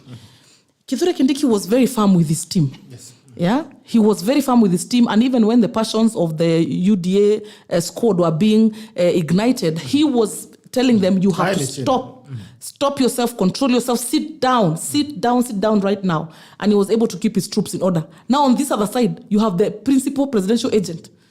Yeye ndiye amesimama juu ya viti akirukaruka akirusharusha vitu. It was such an astonishing thing to see. So people like, especially Passaris, personally, I really had a problem with how she dragged that man. I don't know who that man was. And I have a problem with Olekina and how he almost wanted to physically assault or I don't know what he wanted to do to Chebukati, but it was so appalling to watch and horrifying. So I think the court needs to say something about it. And if you're coming to justice, please come with clean hands. And the same thing I will add. These Azimio people, we also know that they're not the cleanest people in the business. Okay? One of the loopholes that Maraga opened when he said that the process is as important as the outcome, Bitok, let me tell you, is to also give opportunity for political strategists to go planting little landmines along the process so that when the outcome does not favor them, they just detonate. They go back to and poke holes in the process and say, unaona pale kuna shimo, na wao ndio wana detonate landmines zenye walienda wakiweka. Because for instance, if you tell me that presidential ballot papers in a particular area were more than all the others, in whose favor were those ballots cast? Can you confirm that they were cast for Ruto or they were cast for Raila? Unless Raila got 0 in a particular polling station, those extra ballots might have been cast for either party, isn't it? So how do we know who planted extra ballots here, there, everywhere? You who is burying bodies are likely to be the person able to go and dig out the skeletons, isn't it? Because you know where they're buried. So it's also very important that we also differentiate that sometimes the political strategies that can also be a political strategy, that people go just planting landmines so that they can detonate them when the result does not favor them. Arnold, I just need to say that the Election Offences Act must count for something. We cannot be in a place where there's a lot of exceptionalism when you approach justice and that you can break the law and get away with. On a light note, nasikia Olekina alipoteza duve yake pale Bomas. So the guys from GSU. I want to make it very clear that there's someone who has reached out akona rungu yake, lakini sasa the problem is alikuanga huyu jamaa akaenda akashonwa, so alisema akona rungu ya Olekina, lakini ako hospitali anataka kwenda kurecord P3. So whoever has got hiyo duve ya Olekina, please mrudishie. And now that we know mtu mwenye akona rungu yake amrudishie. But then this is the thing. Now getting actually onto a serious issue, DCI must actually get onto action and deal with Olekina and Kanchori for what they did at Bomas. 2, there is also a continuing trend where we are losing electoral officers. We've seen Embakasi East, now we are being told about the Gishuku case and the others. We should not normalize losing officers. Already at the commission level, we are struggling to get talent because we have ostracized anyone who gets to the commission level. And that IBC, if you wanted to kill your career, you go to the commission. So IBC has for the longest time become a career graveyard. It's now turning into a real graveyard where now people going to IBC are dying. In the days of old, you would go to IBC, no one else would want to hire you. And that way, we could not attract talent. Because again, the reason I said the other day, if you looked at the 4 official, the original 4 OPEC commissioners, you would then realize that that is not the best talent we could have at a strategic commission like IBC. So here we are. DCI needs to expedite, reach out, and get to the root causes on why the returning officer in Embakasi East was killed, why the others are disappearing. There is too much arrest, there is too much threatening. Yesterday, people were trying to actually overrun a hotel that was hosting IBC staff who were coming up with responses to the petitions. They have got 9 petitions. They are literally burning the midnight oil. But somebody organizes goons to go and disrupt that. So how are you going to sit down and work and respond effectively if you know that outside are goons? That kind of intimidation is also, they are sabotaging justice. And people need to call that out. I don't know why people are actually quiet. It's because the media is in on this sham of a situation, so, and it's the worst thing that has happened. We need to call that out. So for whatever purpose out here, as in for whatever reason, we actually need to call out these guys. And for anything, people are threatening people, and we've turned the election into a circus. We need to actually move away from that. And I think, like I've said earlier on, I think only the Supreme Court can save us from this nonsense, because we are now at a very bad place. If we continue to play around this, we are now on a roller coaster. We don't know where we will be. I know democracy is quite noisy. There is too much dirt and sand and storms in democracy, but we cannot be campaigning from one election to another one. We need to also stop. By the way, this election was done very well until the elite, the political elite, decided they don't want to accept the voice of the people. And that's where the shenanigans have started. Drama, Bitok, started at Bomas. Did you see any drama in any of the polling stations on election day? No. Other than places like Rongai, where there was an issue and it's just the aspirant who was asking a few questions of the IBC staff, you didn't see drama anywhere. Drama did not happen the second day or the third day or the fourth day. Drama started at Bomas when the tallying was happening. And by that time, the media had already tallied and everybody knew who the winner had been. So the drama started with the political elite. And you can see it is they're starting to now recruit us into this realm. You know, it's a twilight zone where affidavits by people saying that they saw someone hacking is supposed to somehow occupy our minds, and we forget that there is something called a physical Form 34A that was brought by a returning officer. Okay. So this political elite need to be stopped in their tracks by the Supreme Court, and I hope the Supreme Court will not be recruited into trying to give us a president by elite consensus. We cannot have a president by elite consensus. The president of this country is elected by the people of Kenya. If the Form 34A is not impeached, okay, then the Supreme Court must uphold that win that is on record. Okay. So, Moses Kuria? For Moses Kuria, I think Moses Kuria just wants to put sense. He's actually bringing salt to this particular food that is actually tasteless. We are here asking for justice and crying out foul for injustices committed against us in this particular game. And we are not open enough to also speak about the fouls we committed against other people. It cannot be that only your side of the wrong is what counts. So chapter 6 must count for something. The Election Offences Act must count for something. And that when you come to equity, you must also come with clean hands.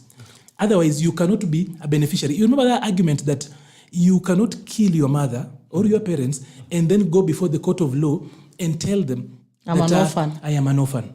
Have mercy on me because I am now an orphan. You cannot be a beneficiary of your own crime.